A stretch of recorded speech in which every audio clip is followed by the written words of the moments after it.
Podmortem would like to thank Original Cinematic for sponsoring this week's episode. Original Cinematic is an independent production company that has made it their mission to create, produce, and promote films that are inclusive, honor women, promote the LGBTQIA+ community, and provide prominent positions and roles to POC actors and filmmakers, and promote the films of marginalized and underrepresented populations. These are all things that are extremely important to our podcast as well. Original Cinematic is currently accepting scripts and treatments. Both William and Xxena Rush are also available via email or Zoom to discuss writing and provide input and resources to all aspiring writers, free of charge. Their information will be made available in the show notes. There may be delays due to a hectic schedule and all projects being read on a first-come, first-served basis, but everything will be read and responded to. William Rush has individually produced numerous projects, including Pack is Here, Before, The Cottage, The Winemaker, and Day by Day. Their multi-award-winning film Group premiered and was celebrated at multiple film festivals as well as screenings, both in person and via Zoom, that were graciously made available to us and our patrons. Original Cinematic has many exciting projects on the horizon. Their next film, Immersion, has been completed. The award-winning Sweetener is in development. Fetish begins shooting in September, and Encore will begin next spring. Their documentary, Women in Conversation, is slated for a September release, and we're looking forward to each and every one of them. It is truly an honor to partner with Original Cinematic, and we can't thank them enough for their contribution to our show. And now, back to our regularly scheduled program.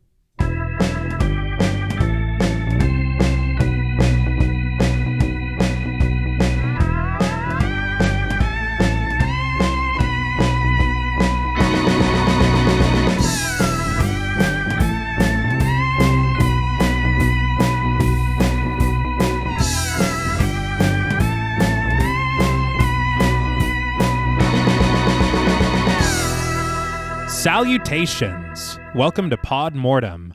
I'm Travis Hunter-Sayapin, joined as always by my co-hosts, my sister and my brother-in-law. Hi, I'm Reneé Hunter-Vasquez. Hi, I'm John Paul Vasquez. This week, we're broadcasting live from Morningside Mausoleum, discussing the 1979 supernatural horror film, Phantasm. This film was written and directed by Don Coscarelli. Fueled by imagination and independent spirit, Coscarelli drew inspiration from a wide variety of sources to craft something singular and surreal for his first foray into horror. Made on a low budget and overcoming an extensive and exhausting production, Phantasm offers audiences an experience beyond their wildest dreams.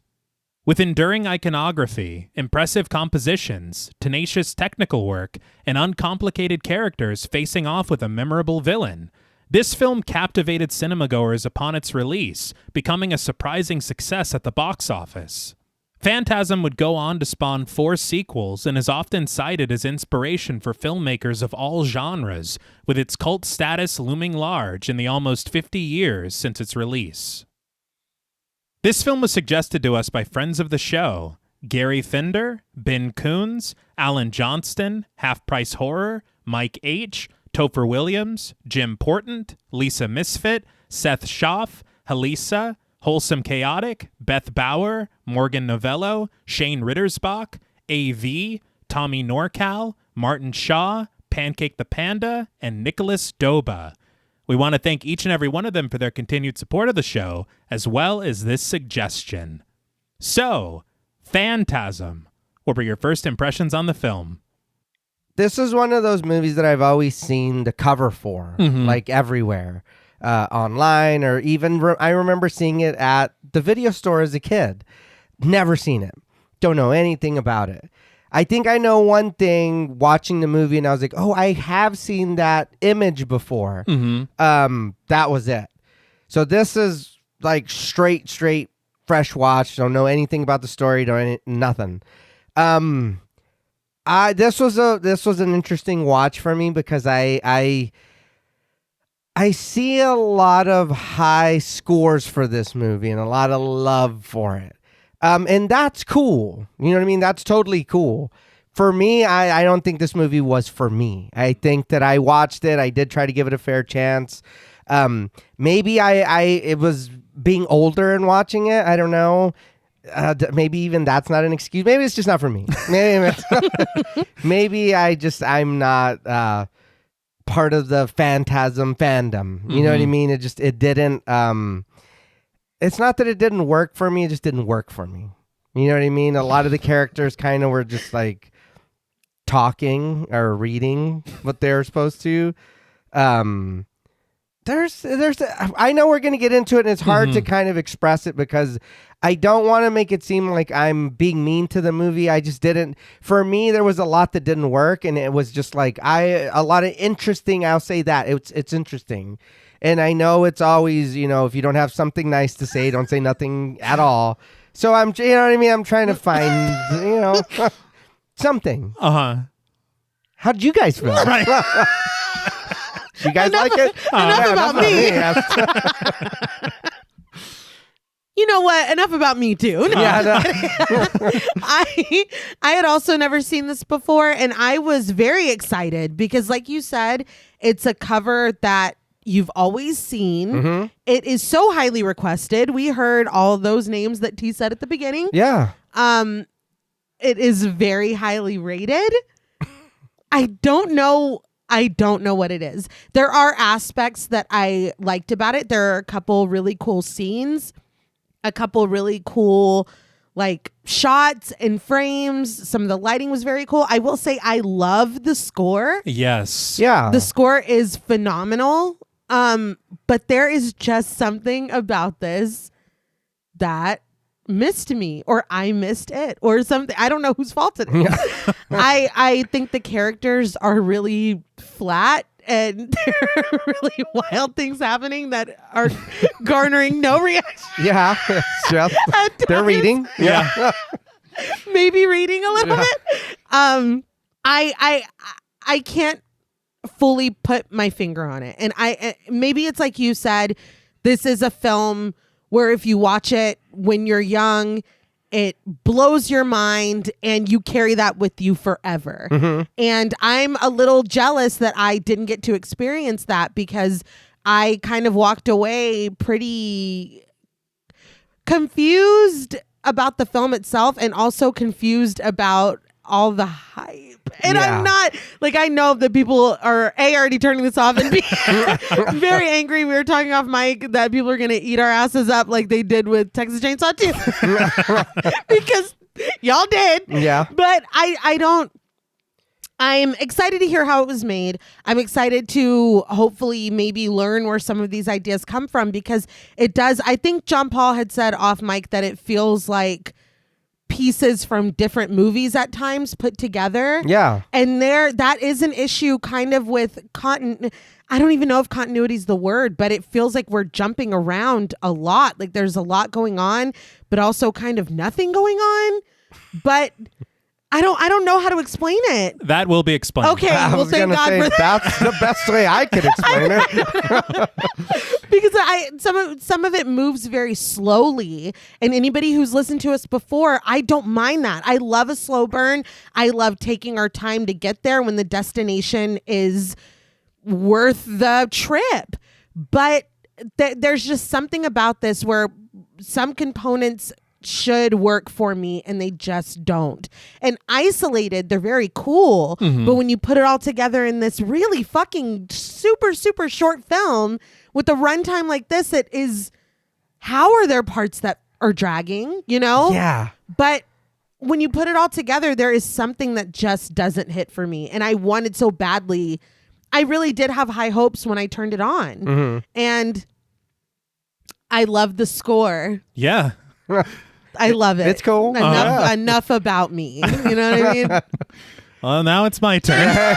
So T. Right. I was in the same boat as you guys. I have seen about this film maybe my whole life. Yeah. And it wasn't until you mentioned it, but I think that even in the video store when we were in Germany, I think I saw this cover on a VHS. I'm sure. Yeah. I'm sure. Yeah. And there are these images that are so ingrained, maybe through pop culture or just being a horror fan. I know that I have seen the tall man. Yeah. I know that I have seen a certain round weapon. Yes. Yeah. That we'll talk about. Yes. I know that. Yeah. And it is very interesting to finally get to experience these films where you have been familiar with them in some very small way. That is very true. But I think that on the positive side, not enough can be said about the score. It's so good. It is really good. And I think that the way that it's used in different contexts and different parts, it's brilliant. Yeah. I think that what they are able to do on such a low budget is very inventive. Yeah. And I think that the ideas behind a lot of the things that we see in this film are very imaginative. I love the 70s. I love the 70s. I love the year. Yeah, Yes. The whole decade will do. It's great. And I think that, like you had said, there are some really cool choices with shot composition and lighting. Yeah. Where there arise several indelible images that you can see somebody seeing at a young age and being like, that is for sure something that I will remember and carry with me as a horror fan forever. Yeah. And I think that is where we all kind of fall down, unfortunately, is not having seen it at that young age. Because I think that there are so many films like this, and I know we all agree, where the power of nostalgia really does the heavy lifting. Oh, yeah. And honestly makes excuses for a lot of the things that simply don't make sense, don't work, or just don't jive. Right. And there are so many films that are kind of like our precious darlings. Yeah. That we hold very dear to us because we saw them so young. And because they've been a part of our lives so long. Yeah. And so I can absolutely see somebody saying, no, Phantasm, that's my favorite fucking movie. I absolutely understand that. Yeah. And I wanted that. I know. I really, really did. I'm jealous of you. Yeah.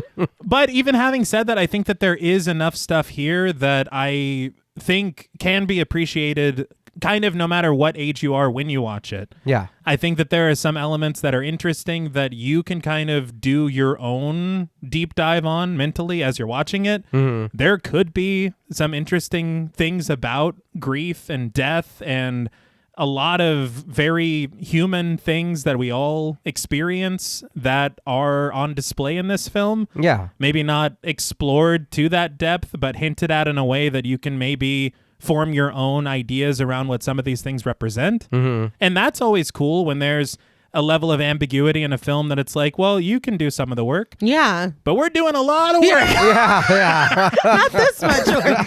It is a lot of work. And I think we've done enough work preparing. Yeah. So I didn't expect it. But I do, and that's something very important because I think that we've entered an odd age where you're not allowed to like things and you're not allowed to not like things. Right. And I think that we need to all be a little cooler about both of those things and everyone will be a lot happier. Turn this podcast back on right now. But before we dive into this very, very interesting film, I do want to talk about how it was made. I have a pretty long list of sources, and there is an interesting story that goes along with the making of Phantasm. Okay. But I got a lot of information from a documentary called Phantasmagoria, as well as interviews in Classic Horror, 14 Times, FearNet, IGN, the Los Angeles Times, the Austin Chronicle, and Filmmaker Magazine. Very nice. So the story of Phantasm begins in 1976, when 22-year-old director Don Coscarelli, with 2 films already under his belt, was looking to tackle his third feature.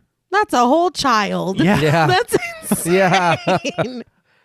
Interestingly, according to a few sources that I found, Coscarelli had been the youngest director to have a film distributed by a major studio at age 19. When Universal Studios bought his debut, Jim, the World's Greatest, and soon after, his second film, Kinney and Company, was picked up by 20th Century Fox. God damn. And I can tell that I've grown as a person because reading this and learning this information didn't send me into an existential spiral. Things like that really used to upset you. It did. It's like, well, I'm going to be depressed for a week about this. But good for him. Yeah. Unfortunately, though, these films performed quite poorly at the box office, and this inspired Coscarelli to try something a little bit different for his third feature film. With his first film being a drama and his second film being a comedy drama, he finally felt like he was ready to attempt a film in the horror genre. Okay. So early in the writing process, Coscarelli found inspiration from various sources. His favorite science fiction horror films of the 1950s, Ray Bradbury's Something Wicked This Way Comes, but most crucially, Coscarelli highlighted Dario Argento's Suspiria. What? It's obviously one of the greatest horror films ever made. Okay. He said that, and I agree. And everyone else must agree. But he noted that he was especially inspired by Suspiria's willingness to defy explanations and not spoon-feed the audience to explain everything that was happening. Okay. Of course, we appreciate the kisses, but I kind of feel like Suspiria is not very difficult to decipher. Right. Yeah. Though I can see being inspired by the surrealism and dream logic of Suspiria. I think that what ends up in Phantasm is a little more ambiguous as far as a narrative is concerned. Yeah. But something else that he realized is that there were very few films, if any, that he could recall that were set in a funeral home. And Coscarelli said that he had always been fascinated by how Americans deal with death. Bodies being taken, procedures being conducted on them, the body reappearing and looking very different, followed by a ceremony with great pageantry and emotion. He said that this is all very fertile ground for a horror film. Okay. So with all these ideas and influences, Coscarelli retreated to a cabin in Los Angeles for 2 weeks to write the screenplay. He said that what amounted from this time was barely linear, with only the bare bones of character and a villain, but he felt total freedom to craft what he called a strange brew of scenes and ideas and to kind of cobble them together to make a feature out of them. Okay. Yeah. Okay. I told you it'd make sense. Yeah. He knew very early on that there would be no studio involvement, and so he felt no obligation to make something commercial or to make sure that the audience watching always knew what was going on. He said that he kind of just let his mind go and came up with the strangest, creepiest shit that he could conjure up, and he even pulled from his own nightmares to do so. That is cool. Yeah. And just to feel free to like get as weird as you want with it or as out there, that is cool. It is. But speaking of the lack of studio involvement, I think it's very important to mention that this film was 100% independently financed. Much like his two first films, Coscarelli's father, who was in the investment business, forked over most of the funds and secured other financing through other local investors that he knew around town. The story, depending on what source you read, it was either a lot of doctors and dentists or a lot of doctors and lawyers. Doctors were involved as well. Like, doctors is 100% true, yes. But in keeping with this low budget, Coscarelli was not only the writer and director of Phantasm, but he also acted as his own cinematographer, camera operator, and editor for the production as well. God damn. He and his parents also took on various roles during the production, credited with pseudonyms, because Coscarelli basically said, there's going to be enough Coscarellis in the credits as it is. Which I thought was really funny. Yeah.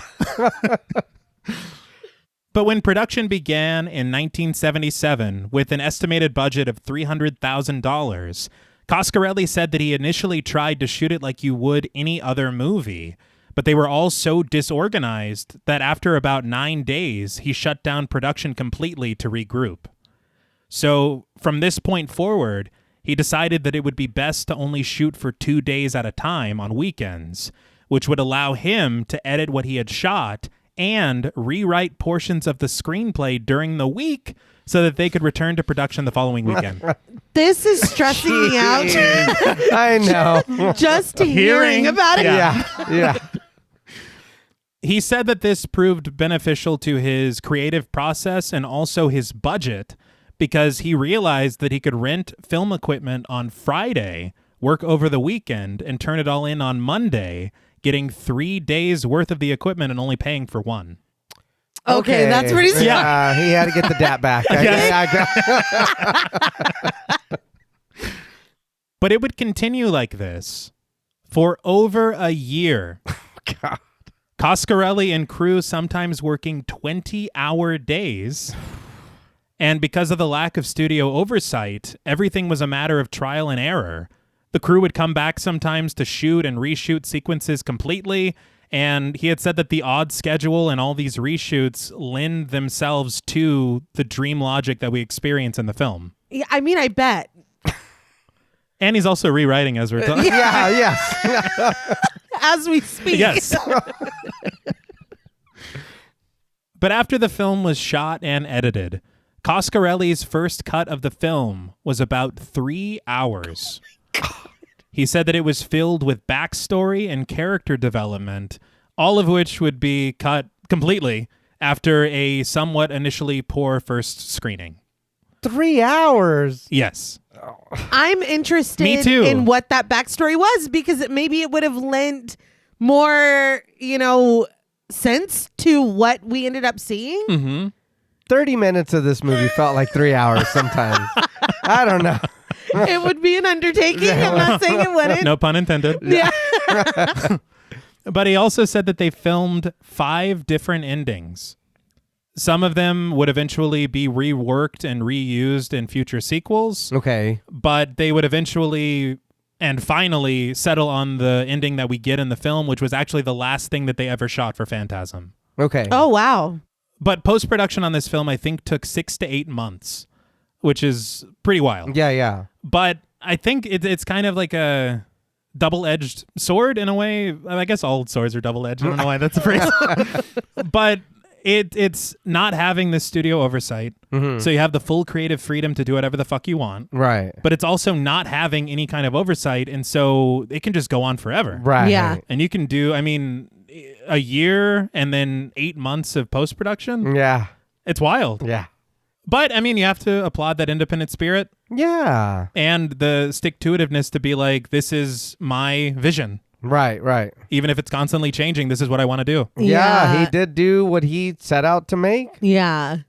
But with the film finally finished, Coscarelli would shop it around at all the major studios seeking a distributor, only to be turned down by every single one of them, with some executives even walking out of their screenings. God damn. Dude, at least finish. Yeah, it. just Jesus. What are you doing today? I know. Like, what's so important? I know you blocked this time out. But they would finally find a distributor in Avco Embassy who offered to release the film regionally initially rather than nationally. Okay. So they made 500 prints and started taking it around the country with Coscarelli and actor Angus Scrimm dressing up as his character Oh, cool. to help promote it. Yeah. But in doing so, it is this thing that kind of spreads word of mouth as they're traveling regionally. And very surprisingly and amazingly, the film would eventually rake in $22 million internationally against that $300,000 budget. Damn. Wow. And something that's wild is that the majority of the crew, according to Coscarelli, worked on deferred payment. And so they were not paid at all until the film started making money back. Right. And so once it did, Coscarelli cut checks to each and every one of them. And the crew told him, we've worked on deferred payments a lot in the past, and this is the first time that we've ever actually been paid afterward. Holy shit. shit. So that's fantastic. Yeah. But critical reception was a bit mixed at the time of its release. Mm-hmm. And despite this, though, it has grown into something of a phenomenon, spawning 4 sequels with a massive and incredibly passionate fan base who I hope is still listening. We love you. We love you so much. Now, before we lay this film to rest, we would like to issue a warning for spoilers. Pod Mortem is a very in-depth podcast, and in thoroughly discussing horror films, we have no choice but to spoil a thing or two.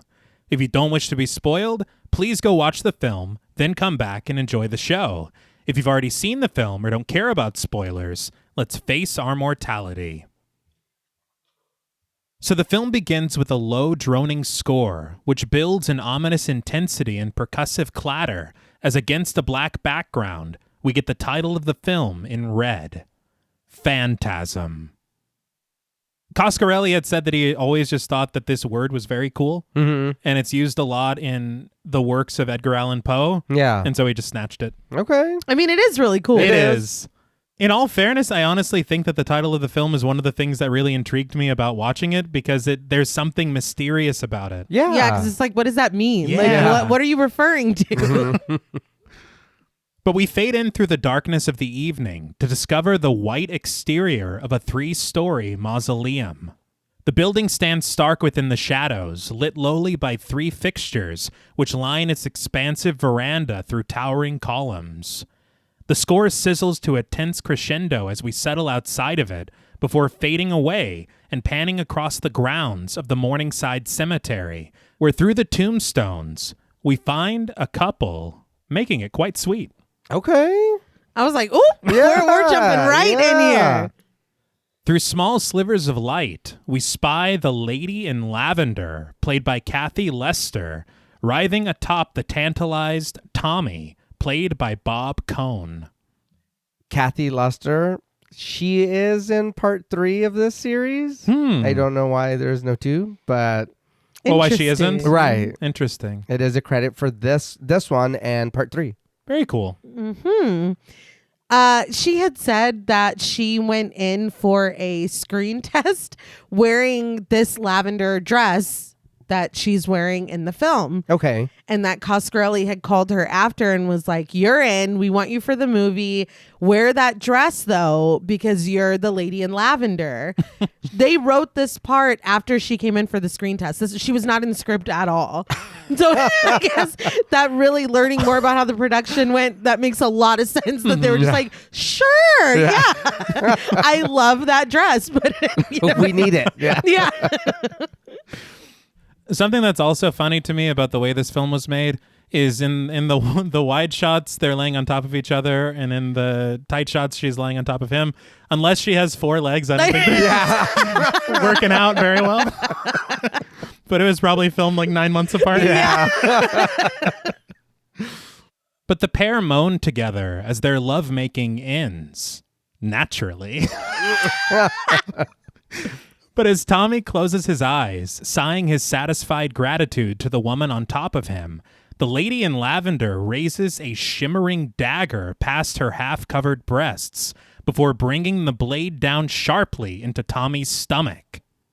Tommy groans, taking it a lot better than he probably should. Yeah. He just goes, ooh. Dude, he doesn't care about anything right now. So it's probably the best time to stab me, actually.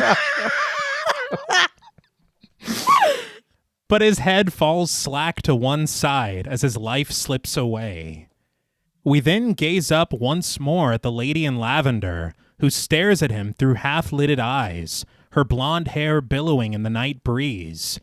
But suddenly, her feminine features give way to the villainous visage of the tall man, played by Angus Scrim, the score rising suspensefully as he glares downward at the motionless body of his victim. Angus Scrim, he is in Jim the Greatest. Oh, the Coscarelli's first? Yes. Very cool. He did Chopping Mall in 86. No shit. Munchie in 92 and Vampirella in 96. I think he is fantastic in this film. Mm-hmm. I think that he's probably my favorite aspect of this film. Okay. Yeah, he's really cool. Yeah. I saw in an interview on that featurette or that documentary, he had said that he did not know the relationship that his character has with the lady in lavender until watching the film. He had no idea that this aspect existed until he saw it. Okay. He also, this is not his real name.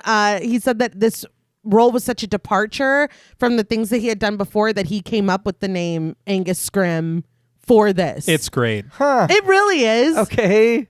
You mentioning that he was in Coscarelli's first film, I did read in the Austin Chronicle that I think he played one of the characters' father in that film. One of the characters' fathers? I don't know how you say that sentence. Somebody's dad. Somebody's dad. Yeah. He was their dad. Yeah. Okay. But he, I guess, intimidated the fuck out of Coscarelli just by playing this role.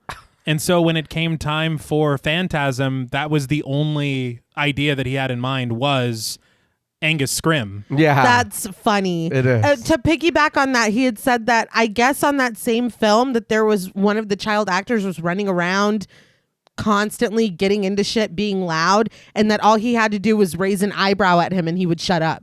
Oh, he's a giant dude. Yeah. Well, he's not as giant as he appears, but we'll get, we'll get into that later. But we've talked a lot about the actor and how he came to be in this film or whatever. But can we talk about what the fuck we just saw? Yeah. Because I'm like, so it was the tall man putting it on Tommy like that. All right. I mean, He was. He was. It was an illusion. I was. Things move so quickly, and I stayed confused for a good amount of this film. I didn't even clock this until much later. I was confused. I thought that like he was controlling her or something. Yeah. I didn't realize that they are in the same vessel. Right. And that it's a glamour, basically. Yeah. And it is interesting because there are so many different ways that you can go with this. Like, she could be a part of whatever he's got going on. Yeah. She could be almost like a succubus or something. Right. Yeah. But it straight up is. It is him kind of portraying her in this seduction to kill. And I guess we kind of learn why he's killing, but not necessarily exactly. Not really. Yeah. Yes and no. Yes and no. Yeah. He did. Yeah. But I think this is something that I do want fleshed out a little bit more because I feel like what we see the tall man do, he doesn't need to be doing this. Yeah, that's what we get of him as the tall man. That's why I thought he was just like overseeing and controlling this shit. Yeah. Not that he's, on like boots on the ground Yeah. doing it himself. That surprised me. Sometimes he likes to get his hands dirty. He just wants to get out in the field again. And, good for him. Yeah. Yeah. But he just seems like this dark, like foreboding character. I don't know. I truly did not even realize that that's what was happening right now. Because he does have, in a way, minions. Yeah. Yes. Yeah. And so it would make perfect sense if she was just another one of them. Right. So it's like, damn, you want something done right, you got to do it yourself. I guess so. But the next morning, we linger outside the sunlit gates of the Morningside Cemetery, the massive mausoleum looming large across a sprawling lawn. But the building blurs as we refocus on Reggie, played by Reggie Bannister, who stands suited with sunglasses and rocking a Paul Heyman ponytail. He sure the fuck was. Reggie Bannister. He also was in Ken and Company, or Kenny and Company. Yeah. And Jim, the first movie he did, The Greatest in the World. I'm trying to Are remember. you all right? I'm trying to remember. It's like, I've never seen these films. Yeah. I've never seen him. But he was in Bubba Hotep. Hell yes. We did cover that. We did. He was also in Wishmaster in 97 and The Quiet Ones in 2010. Interesting. Oh, shit. Dude, Wishmaster is such a wild film. Yeah. With so many cameos. Yeah. We have lots of requests for it. We have to get to it. Oh, yeah. Reggie greets Jodie Pearson, played by Bill Thornberry, who is dressed similarly for the somber occasion. The pair engage in small pleasantries before Reggie shakes his head in disbelief, the two men staring across the lawn and over to the white hearse resting outside of the mausoleum as he breathes. Tommy's gone. Jodie concurs, commenting that it's a hell of a way to end a trio. Reggie admits that it's hard to believe that Tommy killed himself. But Jodie just excuses himself from the conversation, telling his friend that he's going to go meet up with somebody, but that he'll catch Reggie inside. Bill Thornberry, he is in the rest of these. Interesting. Of the films in the series. Mm-hmm. That, again, a lot of these people they just come back for them. Which is really cool. Yeah. But I just wanted to say that I meditate every day, aspiring to get to the level of unbothered as Jodie Pearson. Yeah.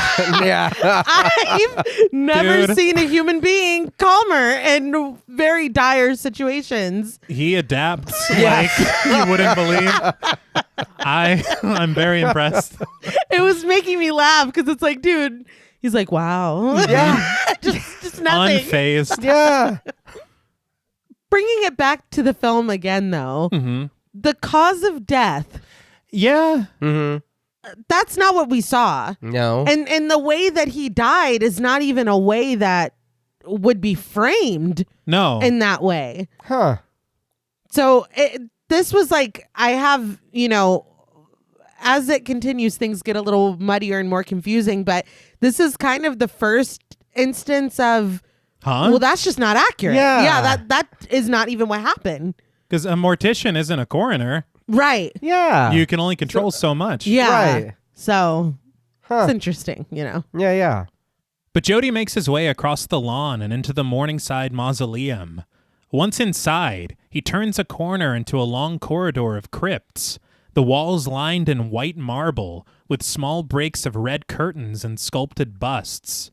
His shoes click across the tiles and echo through the empty space as we watch him from above when he settles to stop at the center of the room. But suddenly, a strange and scratchy vocalization captures Jody's attention, and he snaps his head in the direction that the sound came from, only for it now to emanate from the opposite direction. Jody glances down the empty corridor, searching in confusion, before simply continuing onward into another section of the mausoleum.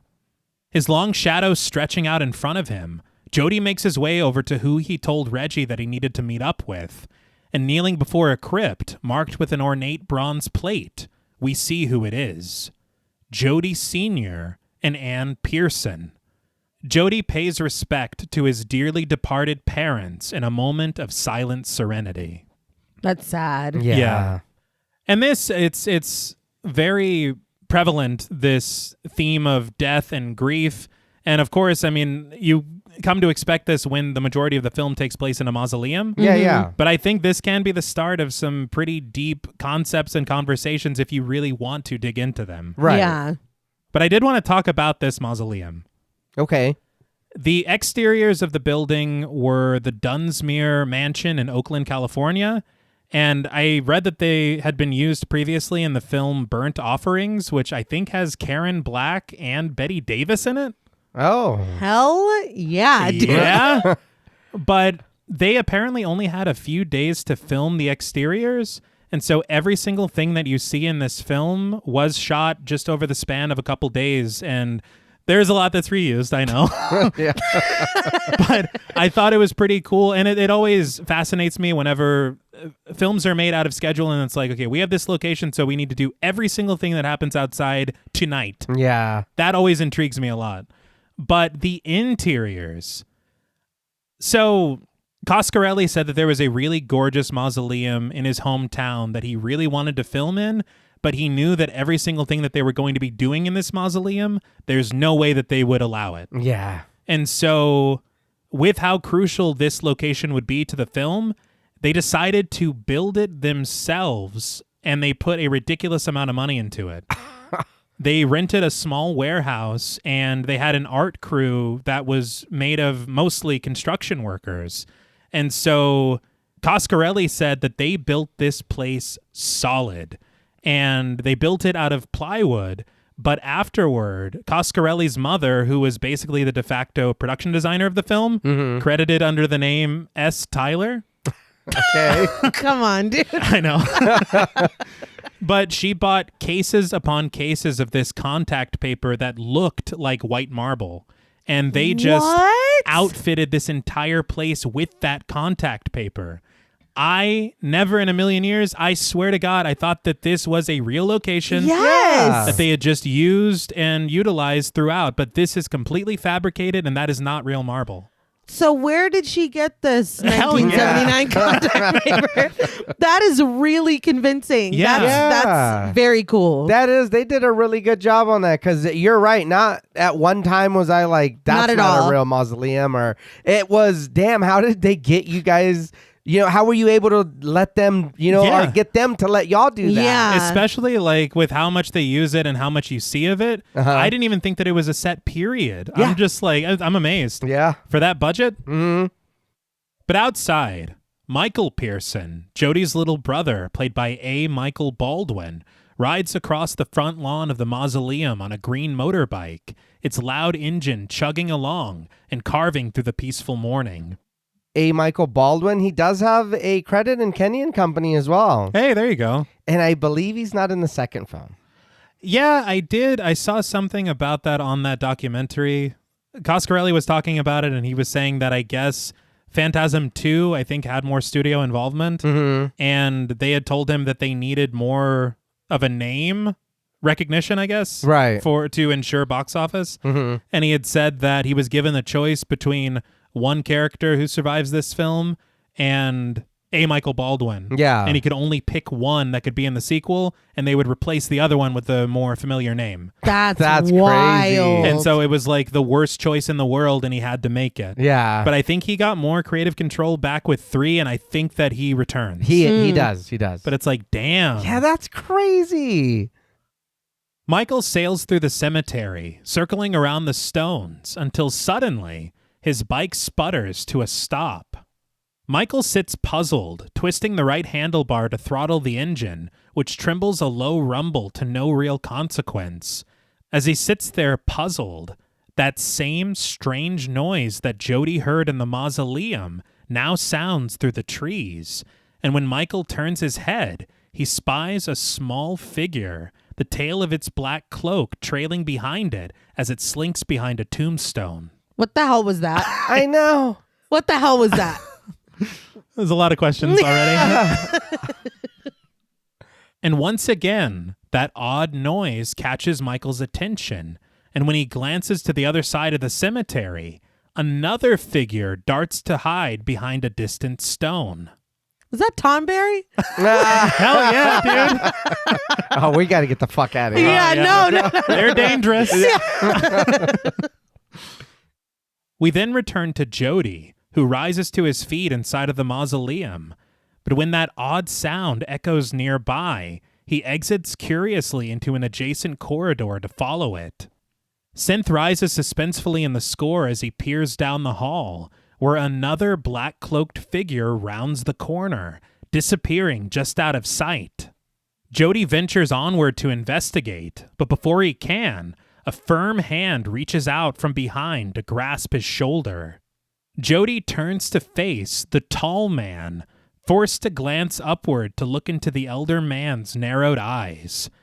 The tall man growls, "The funeral is about to begin, sir." Jody jumps back, releasing himself from the tall man's clutches as he offers a nervous, "Okay, sir," and he turns to exit the mausoleum. Say, excuse me, man. You scared the shit out of me. Yeah, that's not how you talk to people. No. He had talked about on that documentary, and again, Coscarelli's mother, who also did costuming and makeup for the film. He said that she took him to a tailor and had them alter one of her husband's suits. She had them bring everything in to make him look even longer and leaner. He said he lost 30 pounds to play the tall man. Oh, wow. Damn. And he was 6'4", and they built him these boots, which you see later. There's a scene where he's like walking down the street. He's got these like platform boots on that have lifts in them that they said gave him an extra like 3 inches. And that in some scenes, he's literally standing on a box. A somber organ oscillates in the score as through the aisles of populated pews in the nave of a church, it settles on an open casket resting at the center of the altar. Jody and Reggie ascend the altar to pay respects, the men peering down at the pale-faced Tommy, who rests eternally against the fabric lining inside. Reggie commends Jody for not letting his brother attend the funeral, suggesting that it wouldn't have been good for him to see Tommy like this. Jody agrees in a whisper, adding that after their parents' funeral, his brother had nightmares for weeks. This is very interesting once we understand. Yeah. Yes.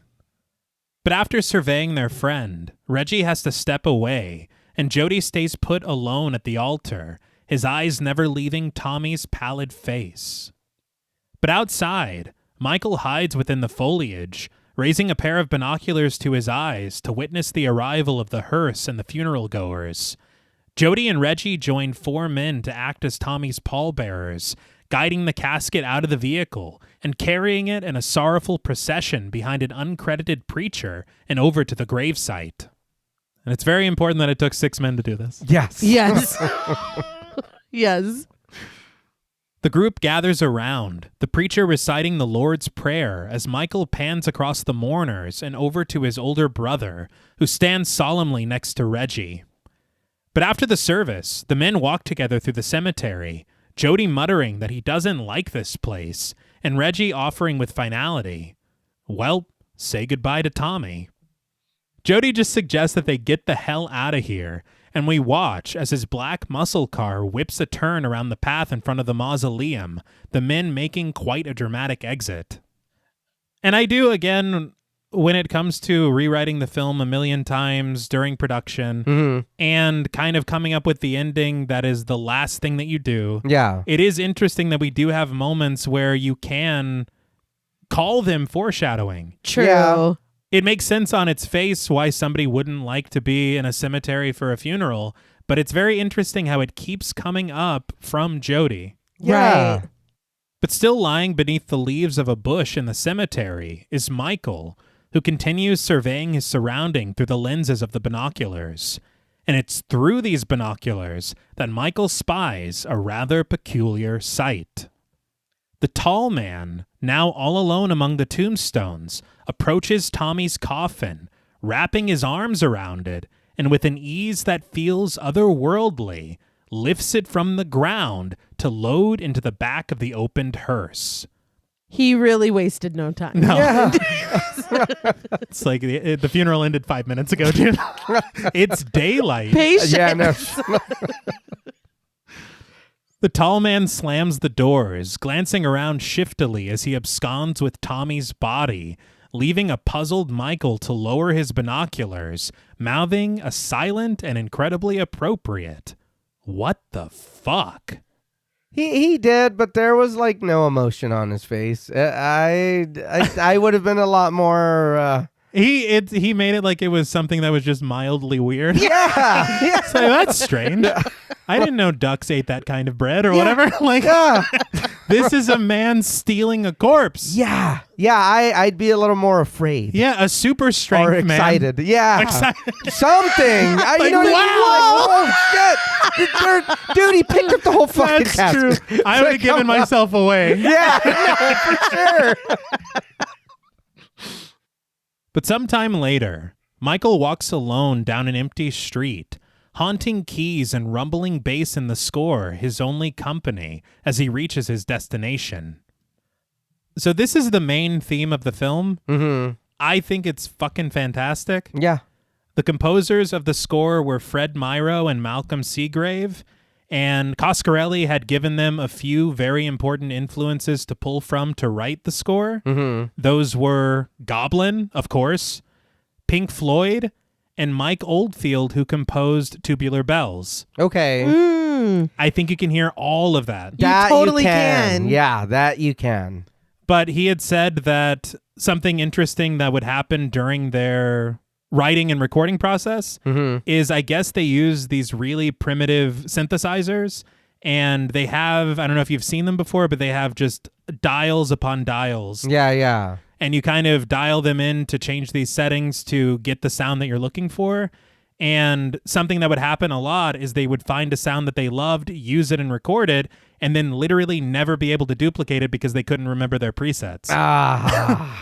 And so everything in this score is kind of like a lightning in a bottle situation. Yeah. And I was very impressed by everything that they came up with. Yeah. That is funny because and not in a bad way, but it does kind of sound like old friends that are grooving together. Like the music is good, but it is like you guys know each other. You know the band. It's like you are doing some good shit back there. And I will say, Fred Myrow did the score for Soylent Green. Okay. But he also scored Coscarelli's other 2 films. And so it kind of is that. Okay. Where it's like we just, Yeah. go with what you know.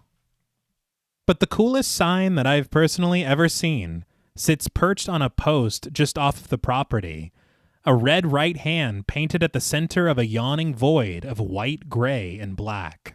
My note was red right hand. Yeah. Michael steels himself before crossing the yard to find a house shrouded in shrubs and brittle branches. Summoning all of his courage, he knocks nervously on the weathered front door. A figure appears on the other side, and when the door opens, we find the fortune teller's granddaughter, played by Terry Kalbus, who greets Michael warmly and by name. The granddaughter kindly invites Michael inside, leading him through a curtain and into a candlelit parlor, where surrounded by flickering wicks sits the fortune teller, played by Mary Ellen Shaw. I was thrilled to see this woman. Yes. I am all in. I'm so excited. I want to see where this is going. Yeah. The granddaughter approaches her, reaching her hands to her wooden wheelchair as she softly asks, "Grandmother?" She tells her that Michael has returned and wishes to speak with her. The fortune teller, clad in all black and wearing a pair of dark T-shade sunglasses, offers not a word as her granddaughter guides her over to a round table at the other side of the room. As Michael settles into a seat across from the fortune teller, the granddaughter sits next to her elder relative, sharing that her grandmother is pleased that Michael has returned and wishes to know what's bothering him. Michael searches for the words, telling her to tell the fortune teller that... But the granddaughter assures him that the fortune teller can hear him just fine. Michael understands, and he explains that it's Jody, again. Michael found out that he's leaving. We then find Jody's muscle car speeding down the center of the 2-lane blacktop, switching gears as it pulls into the curved driveway to park in front of the garage of the Pearson residence. Out of the driver's seat climbs Michael, popping the hood as Jody joins him to peer down into the engine bay. It was funny to me because when we see the car coming, it doesn't look like anybody's in the driver's seat. No, it doesn't. And I was like, who the fuck's driving that car? So I was like, okay, maybe, if it's him, because when he gets out, we do see Michael get out. So I was like, okay, maybe we couldn't see him, but I was like, I bet there was another driver on the other side holding the steering wheel, really driving, like the cars you learn how to drive. Right. I was like, because he was hauling ass. It's funny you say that because Michael Baldwin in an interview said that he did learn how to drive in this car. Okay. On this production. Oh, that's all right. It kind of makes sense. There you go. I mean, he had a year to learn. Yes. It did make me laugh, though, and it made me a little puzzled and kind of, when it comes to, I guess, the editing of this film. Yeah. Because I thought what was going to happen is we are going to see this car, and it's going to be Jody driving, he gets home, and we're going to hear Michael's narration as he explains what the problem is. Yeah. So when I saw Jody get out of the passenger seat and then Michael get out of the driver's seat, It's like, I was like, what the hell's going on? Yeah. I was confused. We're done with the fortune teller, I guess.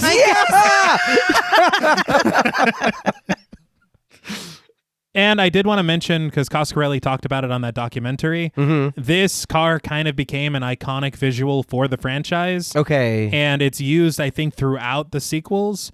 But he had said that it all stemmed from this jealousy that he had in high school, because I guess there was a kid that had a car like this. Yeah. And so whenever he thought of a cool car for Jody to have for the film, he's like, it's a fucking Plymouth Barracuda. He's like, it has to be. And so they found a car as close as they could to the one that he saw in high school. Okay, that's pretty funny. Michael reaches his hand under the hood to point to what he suspects to be the problem, one of the headers. Jody just whistles casually as Michael quickly assembles a socket wrench and slides underneath the vehicle to tend to the issue. But Jody is distracted from his brother's work when another car pulls into the driveway to park. Out of the vehicle steps Toby, played by David Arntzen. Jody walks over to greet him with a handshake, wondering what brings him back to town. Toby answers simply, Tommy.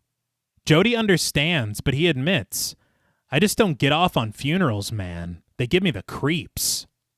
But Toby changes the subject slightly, offering his sincere condolences for the loss of Jody's parents, which he says he just heard about. Jody appreciates this, supposing that after 2 years, you can get over just about anything. But Toby wonders, having heard that Jody has been out on the road, what's he doing back around this dump? Jody explains that he's here to take care of Michael, but Toby assumes that after all that action, This town must be driving Jody nuts. And Jody agrees. You're damn right. Pretty expositional. Yes, yeah.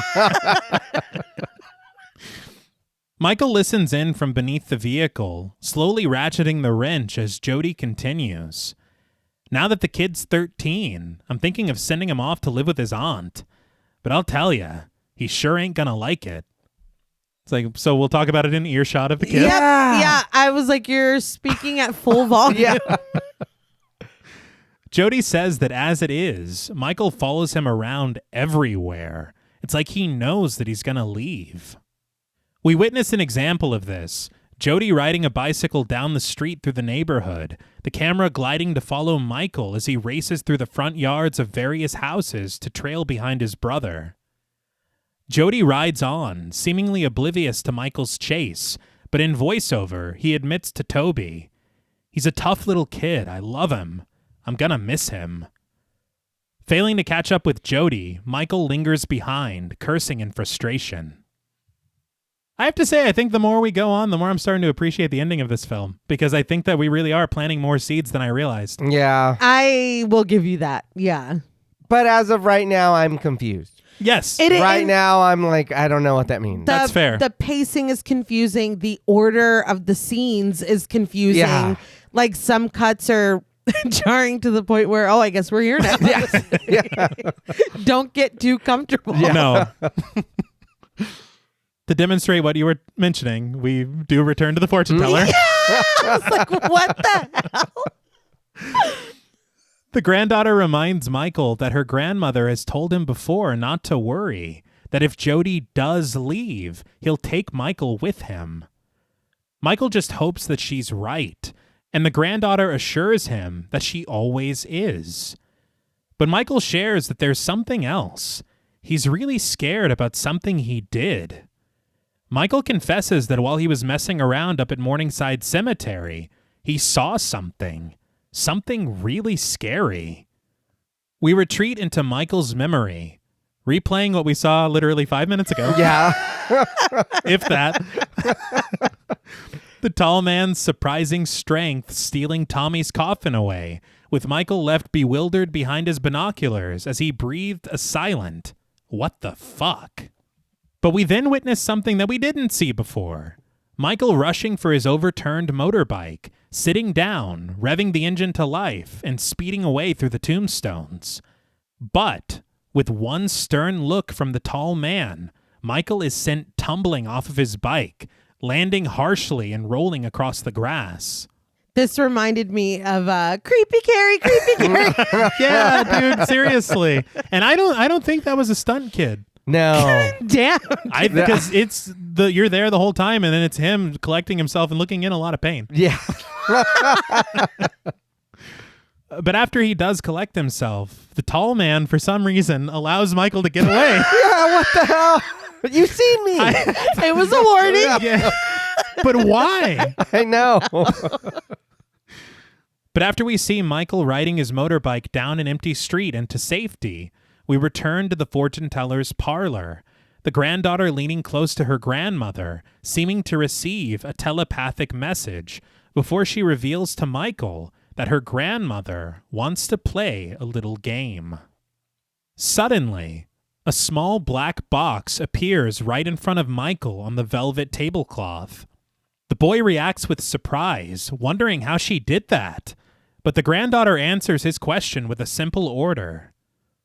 Put your hand in the box. Bet. All right. Well, I mean, you're getting... I was like, yeah, I'll do whatever the fortune teller says. And I'm watching this, and of course it's like, well, somebody read Dune. Like, 'cause Right. this is straight up. Yeah. It's even about, like, pain and everything. And I say this having not read or watched Dune. I think You just know the reference? Yeah. There's also a lot of memes that I've seen, too. So somebody's like, the box was blue or something. I'm sorry. But I don't know. This is also when I noticed something else that was kind of interesting to me, which is that the granddaughter has a star-shaped birthmark on her cheek. Yeah. And the grandmother has a star-shaped birthmark on her forehead. Mm-hmm. I thought that was kind of neat. Yeah. But Synth sizzles suspensefully as Michael asks her what's inside. the granddaughter merely repeating her request. Just put your hand in the black box. Michael does as told, and his hand slides into the darkness of the opening, asking once more what's in the box. But the box quickly cinches around his wrist, fear finding Michael firmly. He struggles against it, unable to release his hand from it, fretting. Hey, this thing really hurts. But the granddaughter urges, don't fear, Michael. But it's far too late for that, Michael trembling that he can't get his hand out of the box.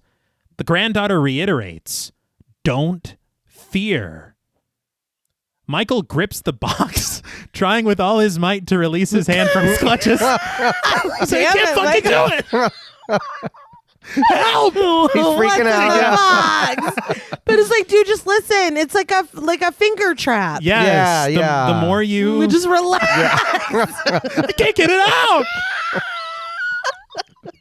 It's like maybe we picked wrong. Yeah. Maybe Michael wasn't the guy. No.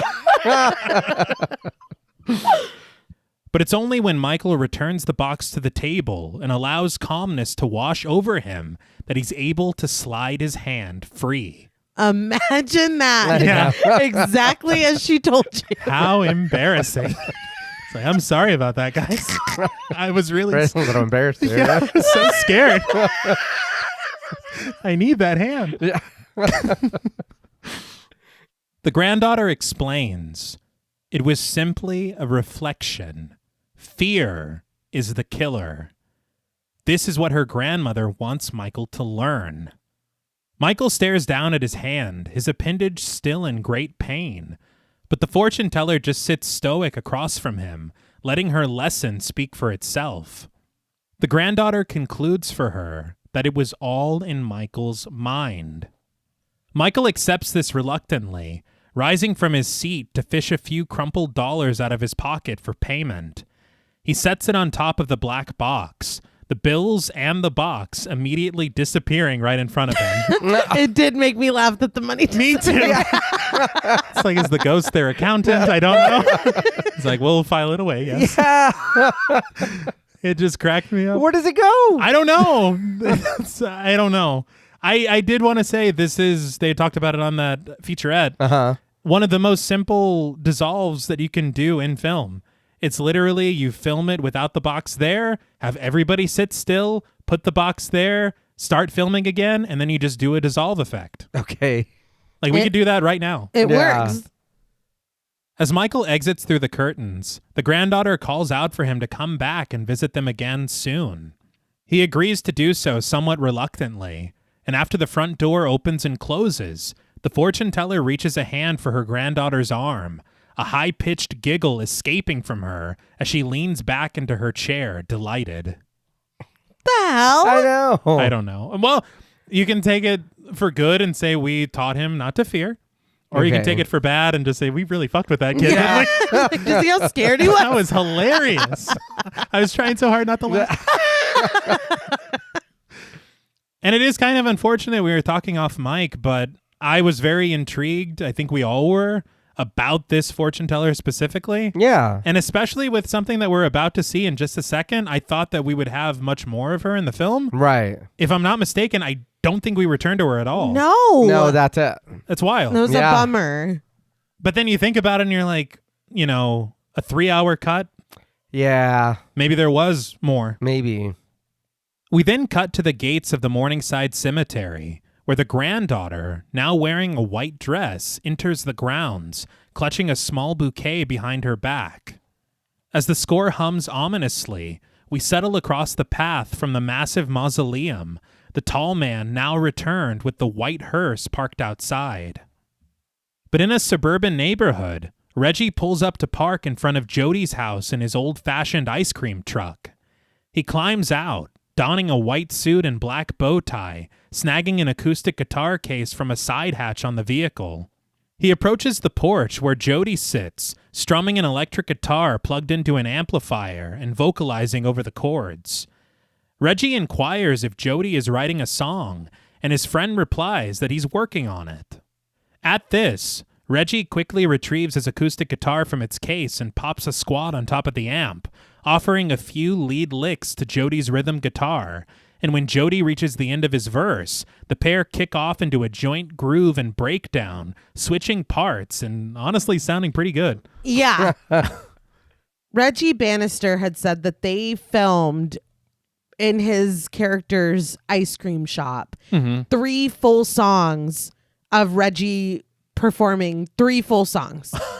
And because he was a successful musician before he ever met Coscarelli, because he was in his 2 previous films, and he got the job for the first one because he was a musician. Okay. So this is his thing. So he performed 3 full songs. Then Bill Thornberry is also a musician, and they included him performing this. And so Reggie Bannister is like, dude, I already got 3 of my songs in this movie. I'll play backup for you, and you can have your moment to shine too. That's considerate. Well, all 3 of his songs got cut. Oh. So this is it. You know, learning that this movie was 3 hours, maybe there was some shit in there that didn't need to be in there. Why are we doing 3 full songs? What is this, trap? Oh, right.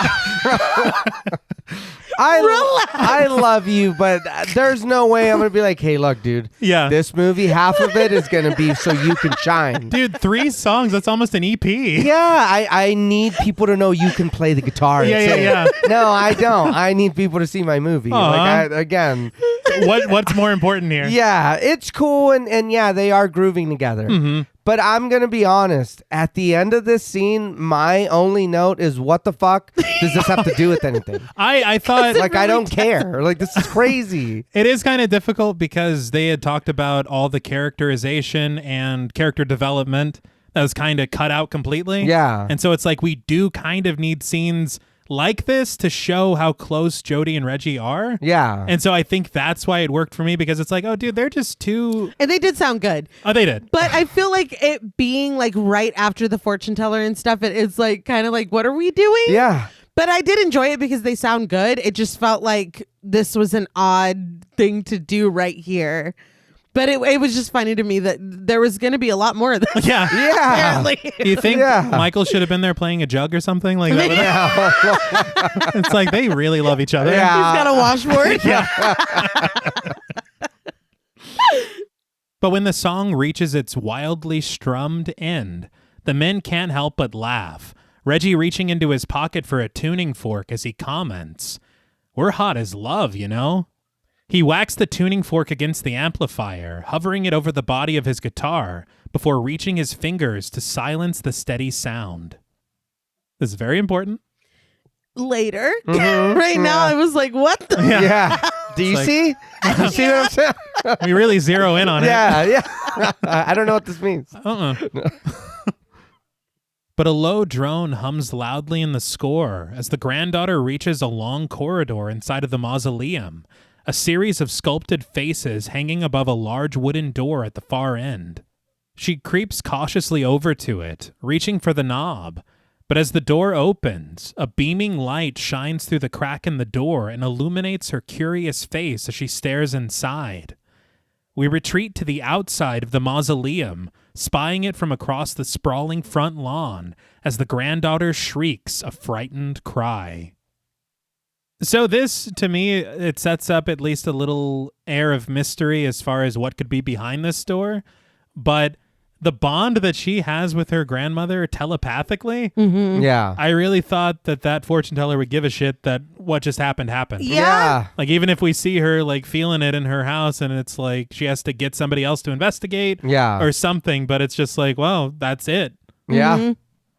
But that evening, Jody arrives at Dune's cantina in his muscle car, exiting his vehicle to open the door to the establishment, loud funk from the jukebox spilling out into the night as he heads inside.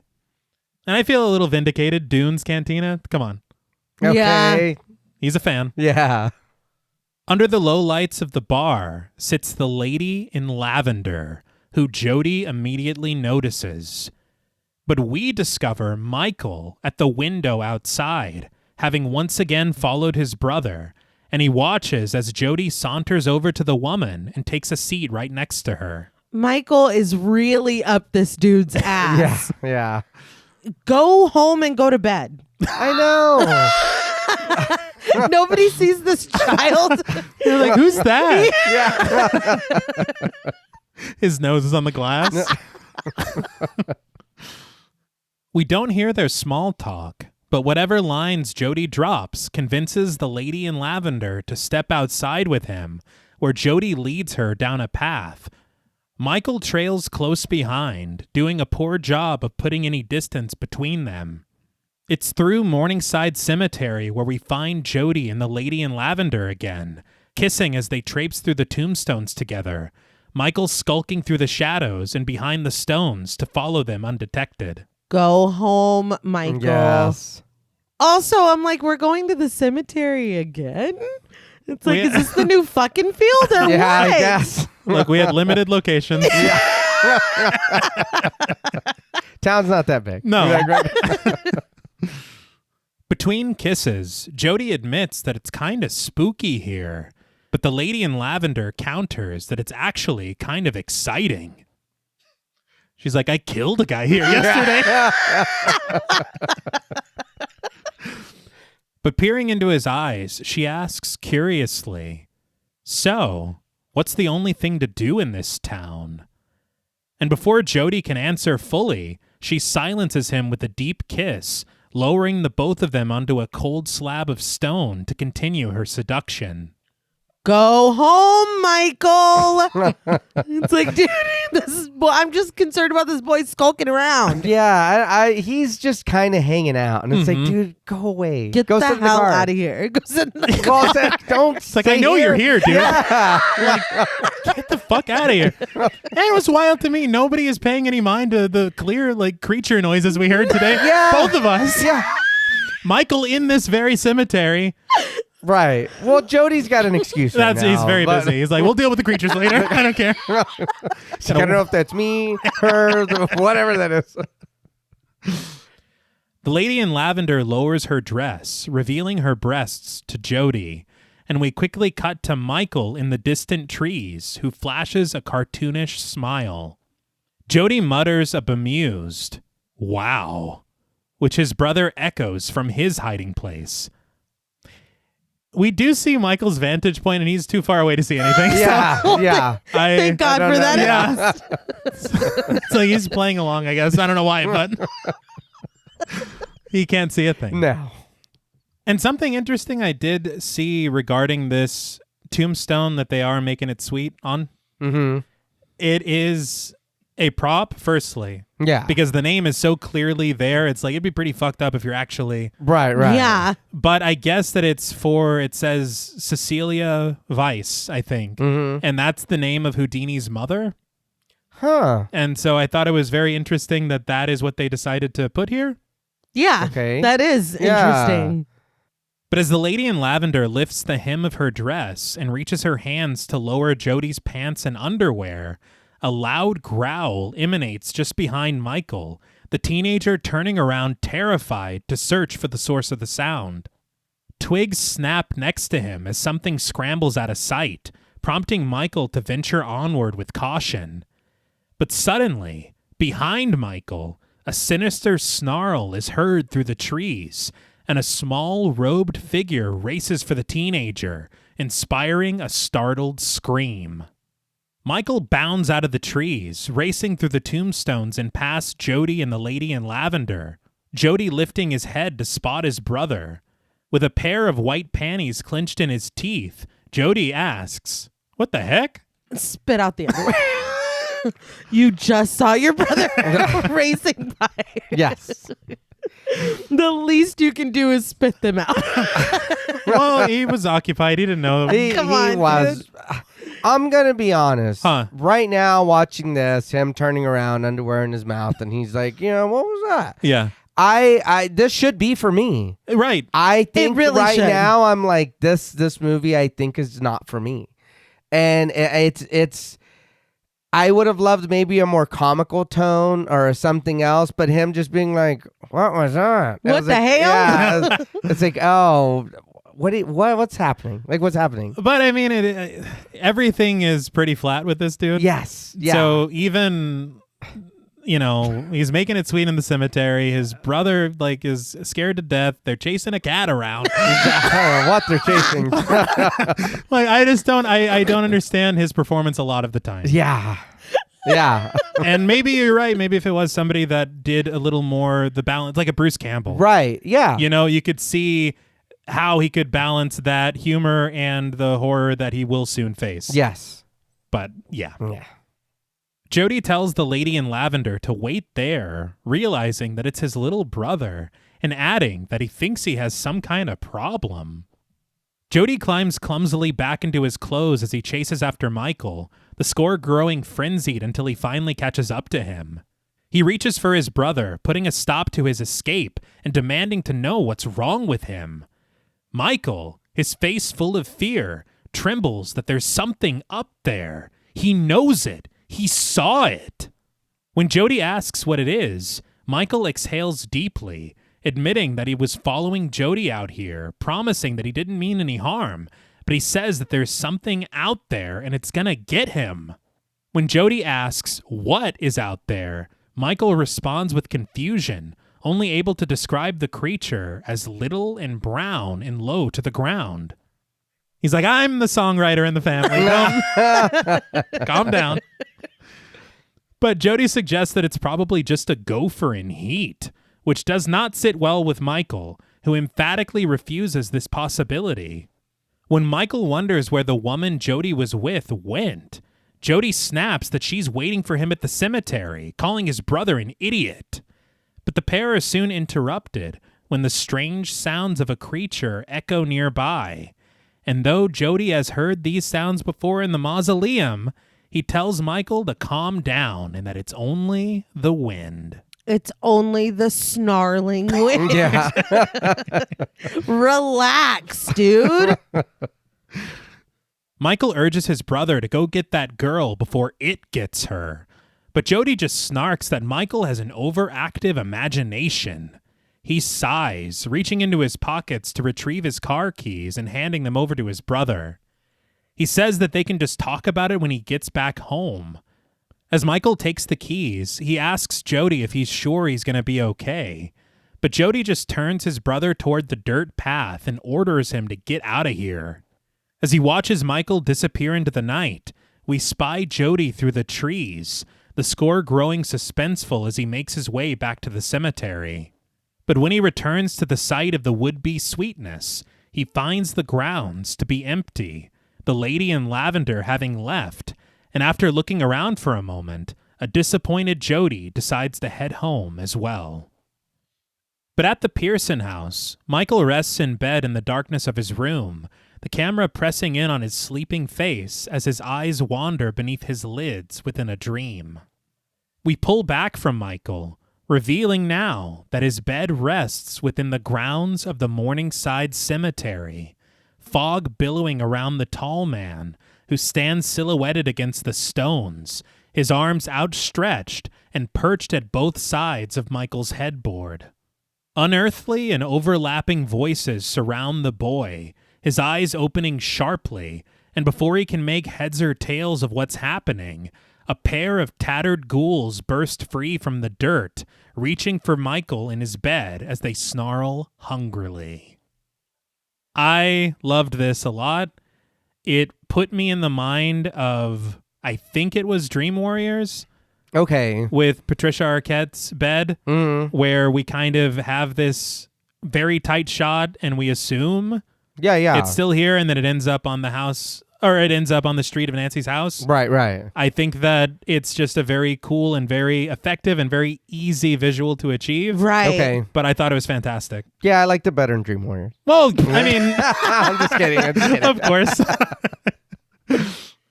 And this is, I think, where we really start to deal with some nightmare logic. Yeah. And get into that, which is always really cool. Yeah. But I also think, you see these seeds of what Coscarelli was talking about, where it's like, I have a lot of ideas. Mm-hmm. And we're going to try to find ways to find places for each of them. Yeah. Mm-hmm. I have no problem with that when it's done in this kind of a way. Right. And I think that it's an interesting way to kind of bring in sequences that you can string together in a way that I think is pretty effective. Yeah.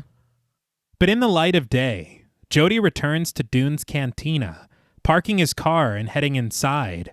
And just as he does, Michael enters the frame, following just behind his brother.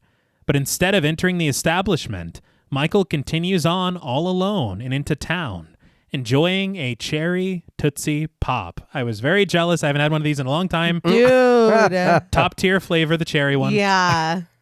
I will say every time I think of Tootsie Pops, I don't know if I've told this story on this show before, but for your birthday, it was in elementary school. The teacher would get like your favorite candy or whatever. And my birthday was in the summer. So it was toward the end of the year. And she was like, well, it still is in the summer. My birthday hasn't changed.